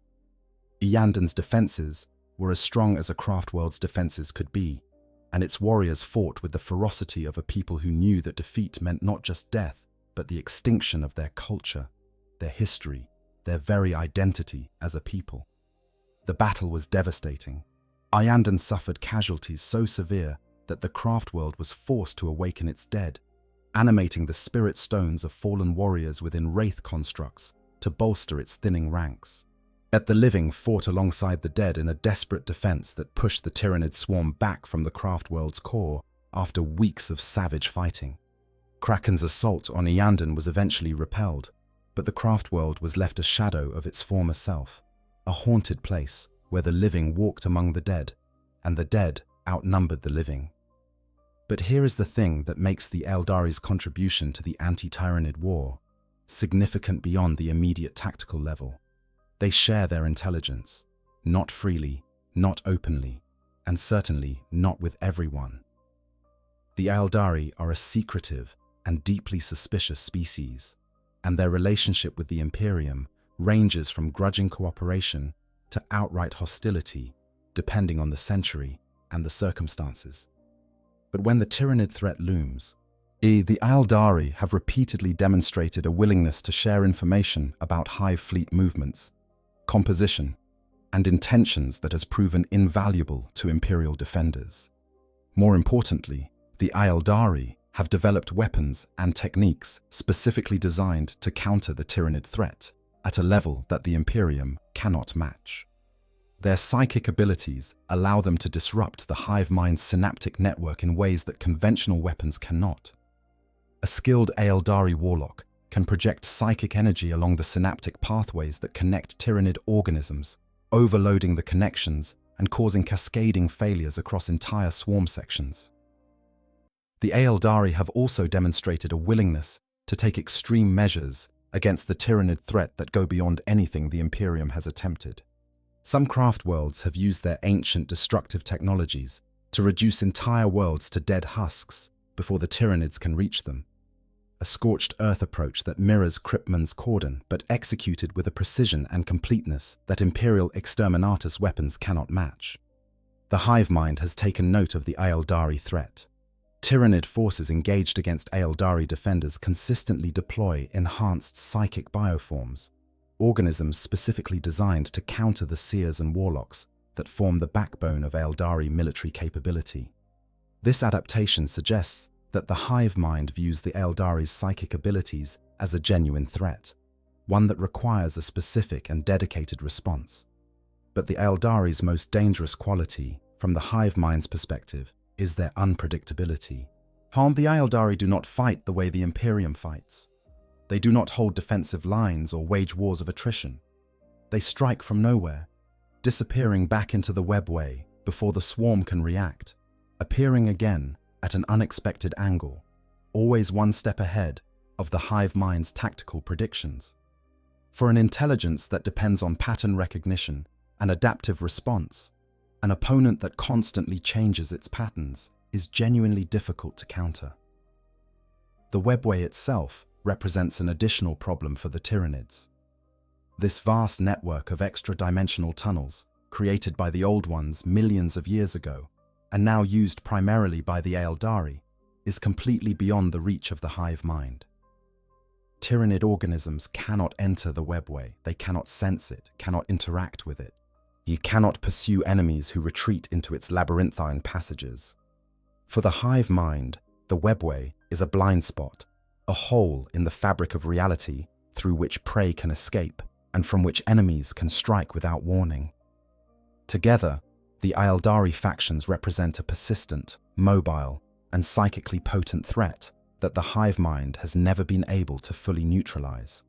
They cannot be cornered because they can always retreat to the webway.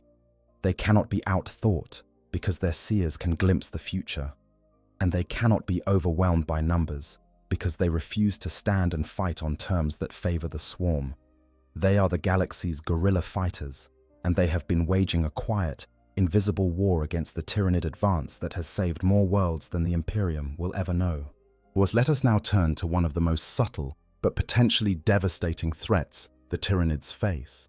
It is not a weapon or a species, it is a strategy, the denial of biomass. The Tyranid war machine runs on organic fuel. Every organism, every bioship, every spore mine and acid round and bone sword is grown from the raw materials harvested from consumed worlds. Without a constant influx of new biomass, a hive fleet will eventually exhaust its reserves and begin to cannibalize itself, consuming its own organisms to fuel the production of new ones. This is a losing proposition. Every cycle of self-consumption results in a net loss of material, a slow but inevitable decline that will eventually reduce even the mightiest hive fleet to nothing. That this vulnerability is the foundation of the most effective anti-Tyranid strategy the galaxy has yet devised. The scorched earth approach. If you cannot defeat a hive fleet in open battle, you can starve it. Deny it the biomass it needs to sustain itself. Strip the worlds in its path of everything organic before the Tyranids can reach them, and the hive fleet will find nothing but barren rock and empty air. It will expend energy reaching these worlds, energy that cannot be replenished, and each empty world will leave it slightly weaker than before. Cryptman understood this principle better than anyone. His decision to order the exterminatus of dozens of worlds in Hive Fleet Leviathan's path was monstrous, a genocide of Imperial citizens on a scale that beggars comprehension. But it was effective.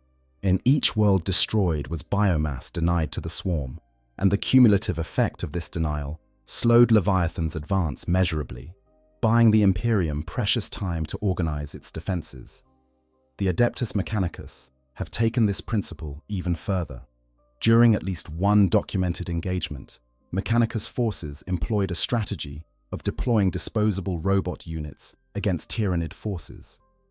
The robots contained no organic material, offered no biomass reward for their destruction, and could be manufactured in large numbers without expending the kind of resources that growing new Tyranid bioforms required. For the Hive Fleet, fighting these mechanical forces was pure loss. Every bioacid round and every claw strike spent against a servitor was energy wasted with no possibility of return. This is, in a very real sense, the template for how the galaxy might ultimately survive the Tyranid threat. Not by outfighting the swarm, which is all but impossible given the Tyranids' capacity for adaptation and their effectively limitless numbers, but by outlasting it, by denying it the fuel it needs to sustain its advance, by making every world it consumes cost more than it is worth, by forcing the hive mind to expend biomass faster than it can replenish it, until the great biological engine of the hive fleet sputters and stalls and finally runs dry. It is a bleak strategy, to be sure. It requires the sacrifice of worlds, of populations, of everything that makes a civilization worth defending in the first place. But it may be the only strategy that works in the long term against a threat that can literally eat its way through any conventional defense. There is a grim poetry in the idea of Cryptman's cordon, that ring of dead worlds he created around Hive Fleet Leviathan's projected path. Imagine standing on one of those worlds in the hours before the exterminatus order fell, looking up at the sky, knowing what was coming, knowing that your world was being destroyed not by the enemy, but by your own side, because the alternative was worse. Knowing that your death, and the death of everyone you had ever known, was being calculated as an acceptable loss in a war of arithmetic that spanned the galaxy. That is the true horror of the Tyranid threat. It reduces everything to numbers. Biomass consumed versus biomass expended. Organisms produced versus organisms lost. Worlds stripped versus worlds remaining. The hive mind does not see beauty or culture or history or love. It sees calories.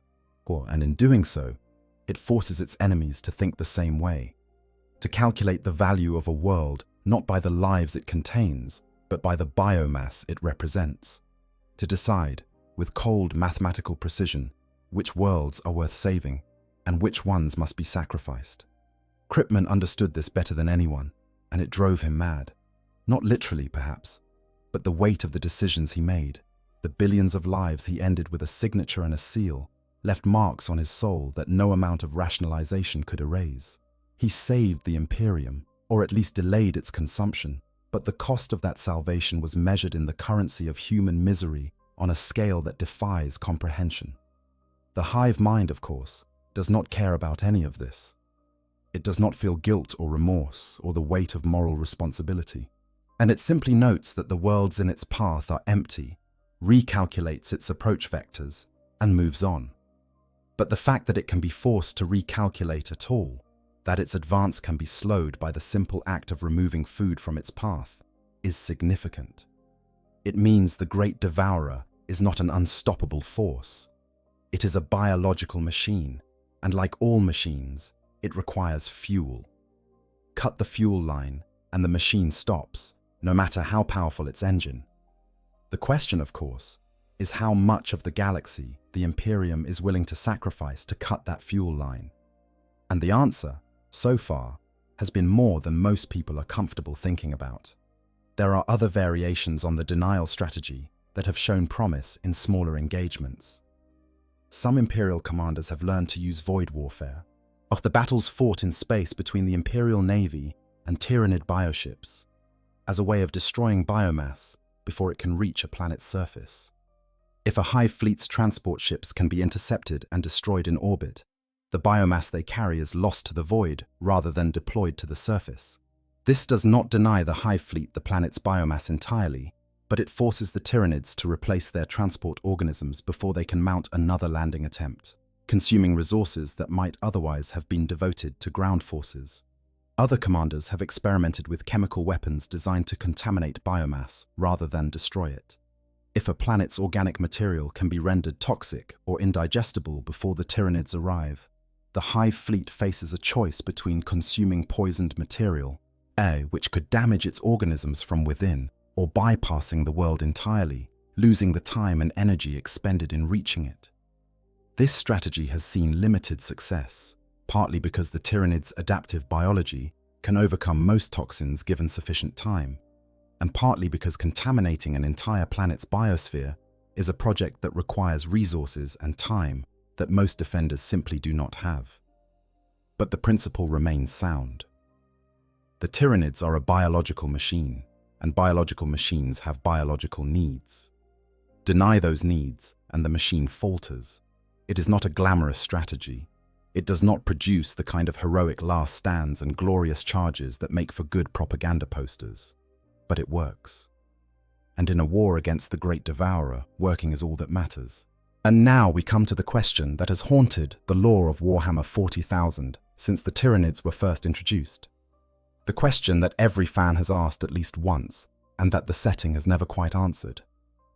What, if anything, is the Tyranid hive mind actually running from? We discussed earlier the theory that the Tyranids are not merely hungry travelers seeking new feeding grounds, but refugees fleeing from something in their home galaxy that was too terrible to face. And while the lore has never confirmed this theory, it has never denied it either, leaving it dangling in the background like a shadow at the edge of the campfire's light. There are several pieces of evidence that support this theory, each one tantalizing in its ambiguity. First, there is the sheer desperation of the Tyranids' intergalactic crossing. Crossing the void between galaxies is not a casual undertaking. It requires an expenditure of energy so enormous that it defies calculation. The hive fleets had to carry enough biological reserves to sustain billions of frozen organisms for tens of thousands of years, possibly much longer. through an environment that offers absolutely nothing in return. No stars to harvest energy from, no worlds to consume, no organic material of any kind, just the cold, the dark, and the silence. Why would the hive mind undertake such a journey if its home galaxy still contained viable feeding grounds? The simplest answer is that it would not.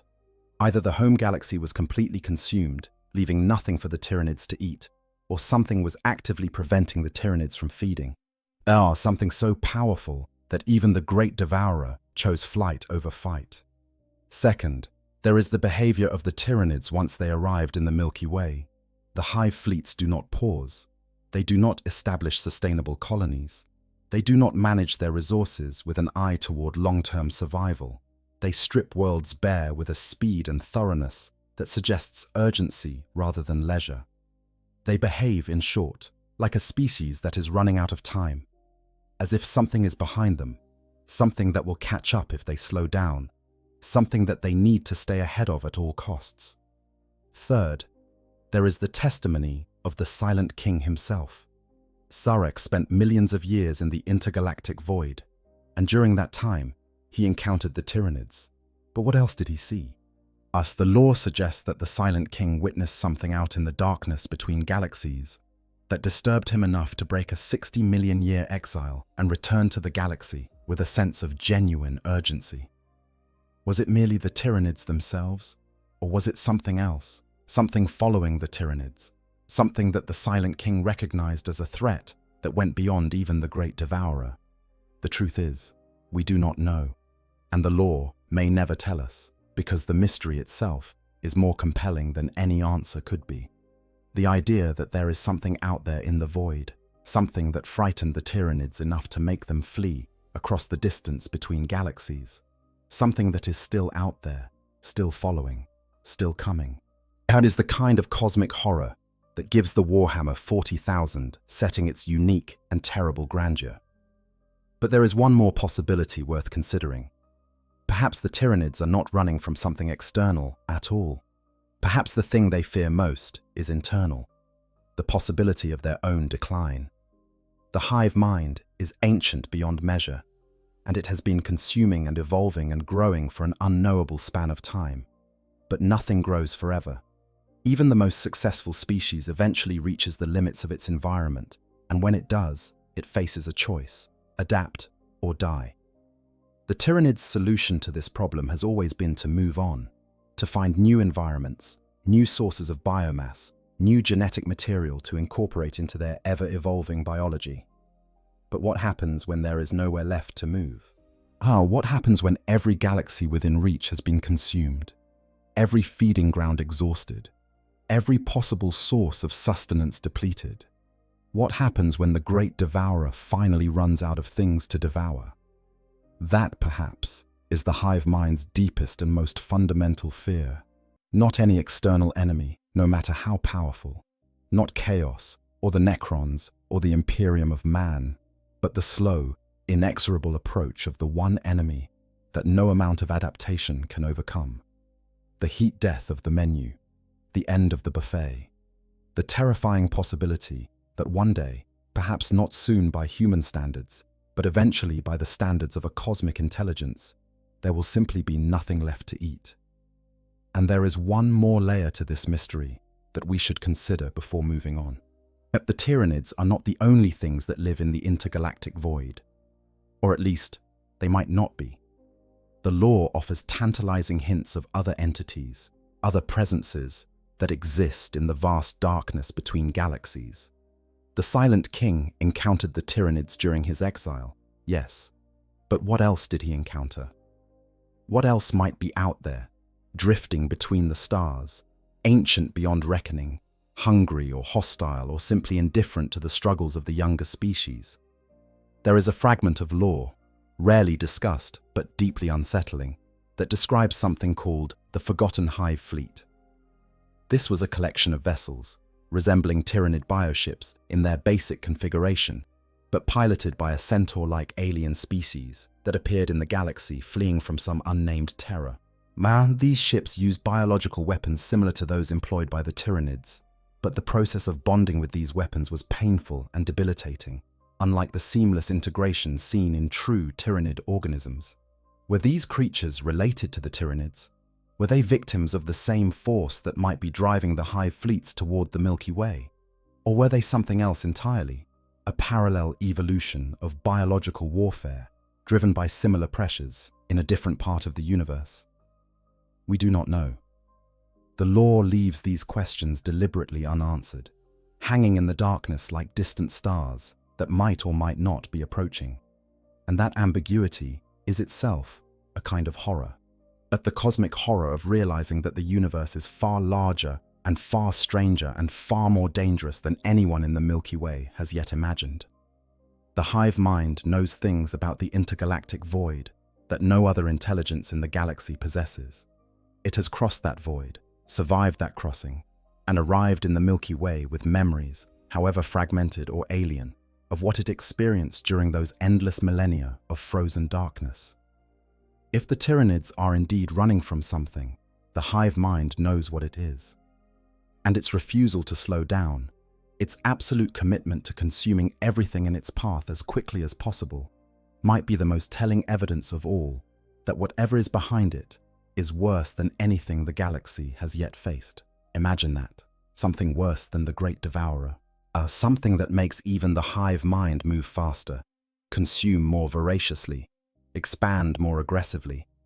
Something that follows behind the Tyranids like a shadow follows a running man, always there, never quite catching up, but never falling behind either. It is the kind of thought that keeps inquisitors awake at night. And it should. We have talked about the warp, the Necrons, the Orcs, the Imperium, the denial of biomass, and the mystery of what lies in the intergalactic void. But there is one more fear that deserves our attention, and it is perhaps the most ironic of all. The Tyranids are afraid of themselves, not in the sense of individual organisms feeling self-doubt, obviously. Tyranid gaunts do not lie awake at night questioning their life choices, but the hive mind, that vast collective intelligence, faces a genuine threat from within its own swarm. The threat of fragmentation. The hive mind's power depends on unity. Every organism in the swarm is connected to every other organism through a vast psychic network. And it is this network that gives the Tyranids their terrifying coordination. Without it, individual Tyranid organisms revert to their base instincts, becoming little more than feral predators that attack anything in sight, including each other. The hive mind's greatest strength is also its greatest vulnerability. If the synaptic network can be disrupted, if the connections between organisms can be severed, the entire swarm falls apart. This is why the Tyranids invest so heavily in synapse creatures, the specialized organisms that serve as relay nodes in the hive mind's psychic network.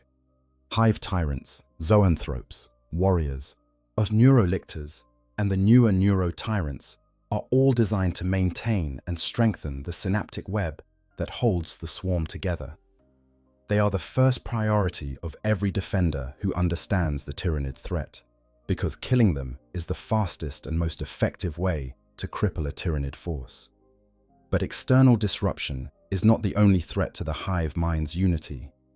There is also the possibility of internal conflict. Hive fleets have been observed fighting each other, competing for the same resources with the same savage efficiency they bring to bear against other species. This is not common, and the lore suggests that it may serve some purpose in the hive mind's larger strategy, a form of natural selection that ensures only the strongest and most adaptable fleets survive. But it also suggests that the hive mind is not the perfectly unified consciousness that it appears to be. There are fissures, cracks in the monolithic will that drives the swarm, and under sufficient pressure, those cracks could widen. The Necron's anti-psychic technology is specifically designed to exploit this vulnerability. The null field generators and psychic pylons that the Necrons deploy can create zones where the hive mind's influence simply stops. Within these zones, Tyranid organisms lose their coordination, their purpose, their very identity. They become nothing more than animals, dangerous animals certainly, but animals that can be dealt with using conventional military tactics. The creation of such null zones on a large enough scale could, theoretically, shatter the hive mind entirely. And if the synaptic network could be disrupted across an entire hive fleet simultaneously, the result would be catastrophic for the Tyranids. Billions of organisms, suddenly cut off from the guiding intelligence that gives their existence meaning, would turn on each other in a frenzy of directionless violence. The hive fleet would consume itself, and the resulting biomass would be useless, contaminated by the uncontrolled mutations that occur when Tyranid organisms are left without synaptic guidance for too long. The hive mind knows this, and it is afraid of it in the way that you or I might be afraid of a stroke, a sudden catastrophic disruption of the neural pathways that make us who we are. The hive mind is, in the end, a brain. The largest, most complex, most powerful brain in the galaxy, but a brain nonetheless. And like any brain, it is vulnerable to disruption, to damage, to the slow or sudden failure of the connections that make thought possible. This is why the hive mind evolves its synapse creatures with such obsessive care. This is why it deploys neurotyrants and maliceptors and entire neural node formations to the most critical points of its invasion fronts. This is why it recoils from anti-psychic technology and avoids confrontations with factions that specialize in disrupting psychic energy. The hive mind is protecting itself, fortifying the one thing that it cannot replace, the one asset that is more valuable than any amount of biomass, its own consciousness. There is a strange parallel here to the experience of every sentient being in the galaxy. We all, every one of us, depend on the integrity of our neural pathways to function.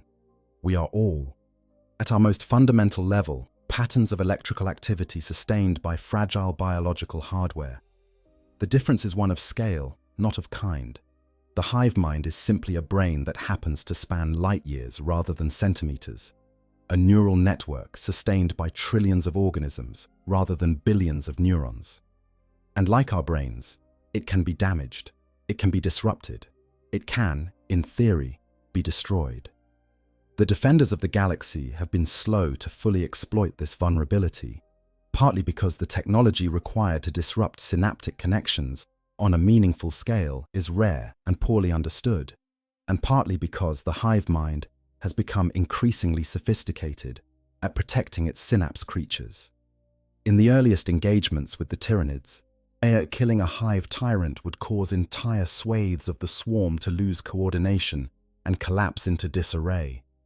The defenders of Macragge exploited this ruthlessly, targeting synapse creatures with focused fire whenever they were identified. But the hive mind adapted. It always adapts. Newer hive fleets deploy synapse creatures in overlapping networks so that the loss of one node is immediately compensated by the others. Neurotyrants, the massive floating brain organisms that first appeared during the Fourth Tyrannic War, represent a significant evolution in the hive mind's approach to synaptic resilience. These creatures project such powerful psychic fields that they can maintain control over entire swarm sections, even when multiple other synapse creatures have been destroyed. Yet they are living insurance policies against the disruption of the neural network, and their appearance on the battlefield is a clear sign that the hive mind takes the threat of synaptic disruption very seriously indeed. The hive mind has also developed more subtle defenses against psychic disruption. Maliceptors, those bizarre, eyeless creatures that float above the battlefield on wings of psychic energy, can absorb and redirect psychic attacks, turning an enemy's attempt to disrupt the synaptic network into fuel for the hive mind's own powers.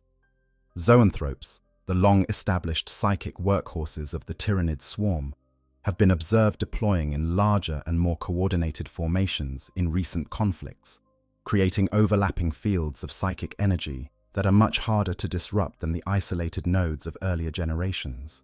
But there is a limit to what adaptation can achieve against a sufficiently powerful disruption.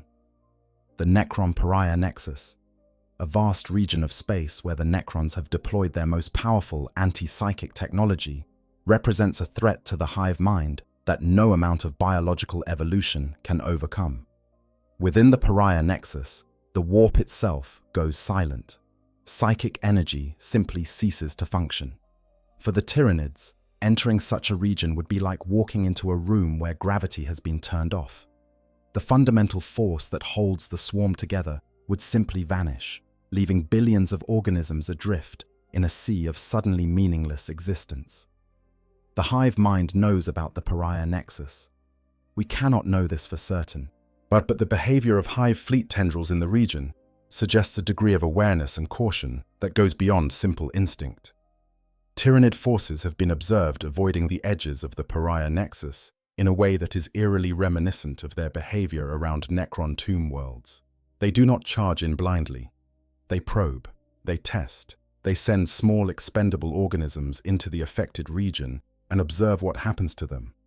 And then, almost invariably, they pull back.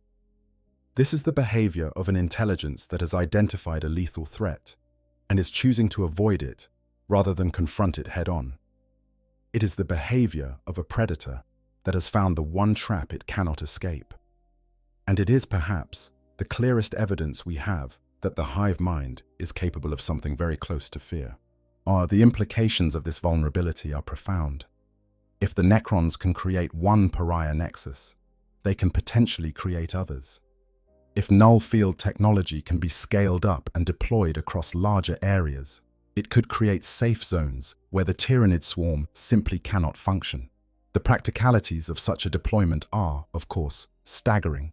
The Necrons guard their technology jealously and have no interest in sharing it with the younger races.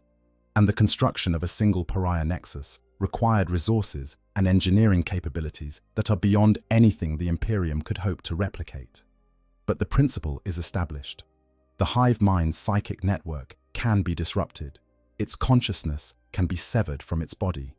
And when that happens, the Great Devourer becomes nothing more than a collection of mindless animals, as dangerous in their own right, but infinitely more manageable than the coordinated, intelligent, purposeful swarm that the hive mind commands.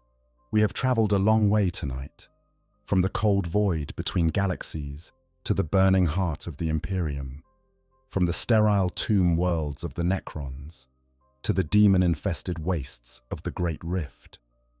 We have examined the things that make the most powerful biological entity in the galaxy think twice, and in doing so, we have discovered something that the hive mind itself might not want us to know. The Tyranids are not invincible. They are vast. They are adaptable. They are relentless. They are driven by a hunger so deep and so ancient that it has consumed galaxies.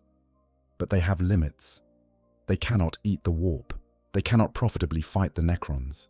They cannot grind down the orcs without making them stronger. They cannot ignore the Imperium's willingness to sacrifice everything in defense of its worlds. They cannot function without their synaptic network. And they cannot outrun whatever it is that may or may not be following them through the darkness between galaxies. These are the walls of the Great Devourer's cage. They are wide walls, to be sure, enclosing a space so vast that most of the galaxy falls within them. But they are walls nonetheless, and they tell us that the Tyranid threat, for all its terrible magnitude, is not infinite. It can be resisted, it can be countered, it can, with sufficient will and sufficient sacrifice, be survived. Whether the galaxy can actually muster that will and make those sacrifices in time is, of course, another question entirely. As the Fourth Tyrannic War rages on, and the tendrils of Hive Fleet Leviathan continue to push deeper into the heart of the Imperium, new Hive fleets are emerging from the intergalactic void with increasing frequency, each one larger and more sophisticated than the last. The hive mind is learning, adapting, evolving, finding new ways around the obstacles that have slowed it in the past. But so are its enemies. The Silent King is awakening his people. The Imperium is forging new weapons and new alliances. Hive Fleet Kronos is holding the line against the encroachment of chaos. And somewhere, in the deep vaults of ancient libraries and the encrypted archives of the Inquisition, The secrets of the Tyranid threat are being studied, catalogued, and slowly, painstakingly understood. The Great Devourer is coming, as it has been coming for 10,000 years, drawn by the light of the Astronomicon like a moth to a flame. But moths do not think, they cannot plan, they cannot adapt. The hive mind can do all of these things, and that is what makes it the most dangerous threat the galaxy has ever faced. But the galaxy is not defenseless, and the things that the Tyranids fear, those cracks in the armor of the Great Devourer, those limits on its seemingly limitless power, they are the galaxy's best hope for survival.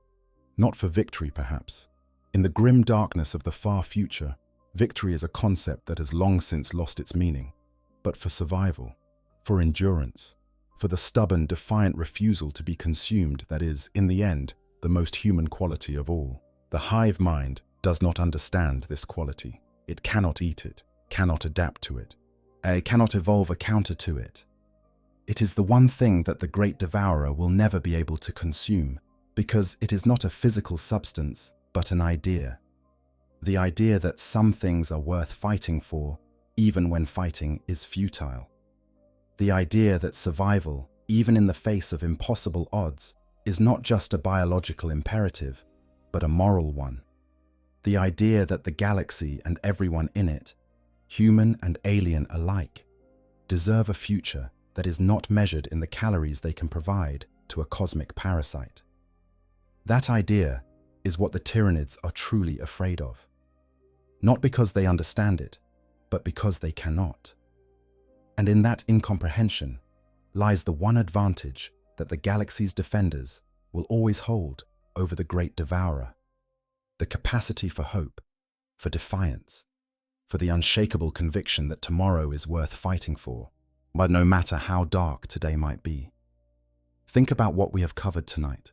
The warp, an ocean of psychic corruption that the Tyranids cannot consume and cannot ignore, a force that corrupts their biology and denies them the biomass they need to survive.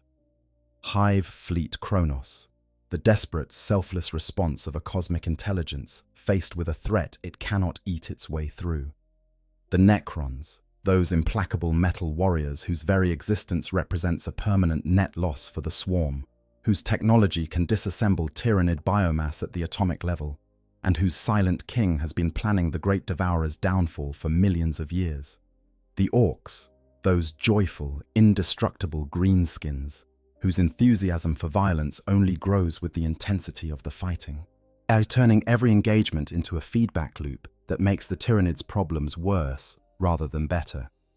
The Astronomicon and the Emperor, that blinding psychic beacon that has been leading the hive fleets toward either their greatest meal or their final destruction for 10,000 years. The Imperium of man, that battered, bloody, stubborn empire of 1,000,000 worlds whose citizens refuse to accept the inevitability of their own consumption. The Aeldari, those ancient, psychically gifted warriors whose foresight and mobility make them impossible to pin down, and whose webway networks represent a hole in reality that the hive mind cannot reach into. The denial of biomass, that simple but devastating strategy of removing food from the Tyranids' path and forcing them to consume themselves. The mystery of the intergalactic void, that vast and terrifying darkness from which the Tyranids emerged and toward which something may still be driving them. And the fragility of the hive mind itself, that vast psychic network that gives the swarm its coordination and its purpose, but that can be shattered by the right weapon deployed at the right time. Each of these fears is a crack in the armor of the Great Devourer. Individually, none of them is sufficient to stop the Tyranid advance. The hive fleets are simply too vast, too adaptable, too relentless to be defeated by any single countermeasure. But taken together, they form a mosaic of vulnerabilities that the galaxy's defenders can exploit. Each fear constrains the hive mind's options, limits its choices, forces it to devote resources to problems that cannot be solved through consumption alone. And every resource the hive mind devotes to these problems is a resource that is not being used to consume worlds, grow new bioforms, and advance the swarm's inexorable march toward the galactic core. The Fourth Tyrannic War is the most dire conflict the galaxy has faced since the Horus Heresy. The tendrils of Hive Fleet Leviathan are closer to Terra than any Tyranid force has ever been, and the Imperium is fighting on 100 other fronts simultaneously, its resources stretched to the breaking point, its defenders exhausted by millennia of unending war. The situation is, by any objective measure, desperate. But desperation is a human quality. It implies hope. It implies the belief that the situation can be changed, that the outcome is not predetermined, that the actions of individuals and armies can tip the balance between survival and extinction. And in the grim darkness of the far future, that belief, irrational as it might seem in the face of the Great Devourer's endless hunger, is the one weapon that the Tyranids will never be able to adapt to. Because you cannot evolve a defense against hope. You cannot grow a bioform that counters defiance. You cannot develop a biomorph that neutralizes the stubborn, magnificent, gloriously irrational decision of a single human being to stand up and fight when every logical calculation says they should lie down and die. The hive mind does not understand this. It never will. And that is why, in the end, the galaxy still has a chance. In the grim darkness of the far future, there is only war. But war, for all its horror, is a fundamentally human activity.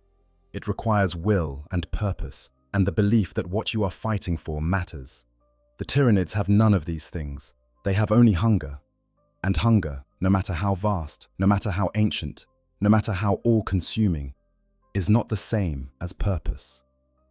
The Swarm Lord, the hive mind's greatest tactician, has been destroyed and reconstituted dozens of times across the millennia. Each time it returns, it carries with it the accumulated tactical knowledge of every battle it has ever fought. But it does not carry wisdom. It does not carry understanding. It does not carry the essential truth that the defenders of the galaxy have known since the first time a human being picked up a stone and threw it at something bigger and hungrier than itself. The truth that some things are worth dying for. What the Great Devourer will keep coming. It has been coming for 10,000 years, and it will come for 10,000 more if that is what it takes. The hive fleets will continue to arrive from the intergalactic void, each one larger and more sophisticated than the last. The biomass of uncounted worlds will continue to be consumed, and the galaxy will continue to shrink, its borders contracting like the walls of a closing room. But somewhere in the galaxy, right now, at this very moment as you listen to these words, a guardsman is loading his laser gun and preparing to defend a world he has never seen before against a swarm of creatures that outnumber his regiment 1,000 to 1. He knows the odds. He knows the mathematics. He knows that in the cold calculus of the hive mind, he is nothing more than a fraction of a calorie, in a rounding error in the great equation of consumption. And he does not care. He stands anyway. He fights anyway. He chooses to be more than the sum of his biological components, more than the biomass that makes up his body, more than the prey that the Tyranids see when they look at him through their compound eyes. Somewhere else, a tech priest is analyzing recovered Tyranid specimens, cataloging their weaknesses, developing new weapons, searching for the breakthrough that might give the Imperium an edge in the next engagement. An inquisitor is tracing the path of an approaching hive fleet tendril, calculating its trajectory, warning the worlds in its path. An Aeldari farseer is reading the skeins of fate, searching for the thread of possibility that leads to survival rather than extinction. A Necron overlord is activating dormant warriors in a tomb complex that has slumbered for 60 million years, preparing for a war that was foreseen before humanity's ancestors had crawled out of the ocean. All of these beings, human and alien, ancient and young, faithful and faithless, are united by a single truth that the hive mind cannot comprehend. The universe is not a buffet. Life is not merely fuel. And the galaxy, for all its darkness and its horror and its endless grinding war, is worth fighting for. But the defenders will be there. In the trenches and the fortresses, in the void between the stars and on the surface of worlds whose names no one will remember.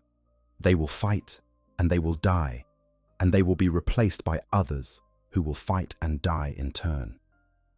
Not because they believe they can win, although some of them do, but because they believe that fighting matters, that resistance matters, that the act of standing up and saying no to the endless hunger is worth doing for its own sake, regardless of the outcome. That is the Great Devourer's final and most profound weakness, and it is the galaxy's last, best hope. Thank you so much for joining me tonight. If you enjoyed this deep dive into the fears of the Tyranid hive mind, please consider hitting that like button and subscribing to the channel. Every like and every subscription helps this channel grow and lets me keep bringing you these kinds of long, detailed explorations of the lore we all love. Drop a comment below and let me know which threat you think the Tyranids fear the most, or if there is something I missed that you think deserves its own section. But I read every single comment, and I love hearing your thoughts and theories. Share this video with a friend who loves 40,000 lore, because conversations about this setting are always better when they are shared. And if you want to see more content like this, make sure that notification bell is turned on so you never miss an upload.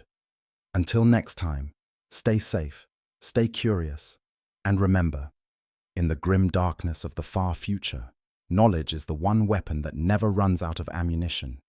I will see you in the next one. I hope you guys enjoyed the story. Make sure to hit the subscribe, like, share button, whatever you want. Give me some feedback if there's any. And yeah, sleep well.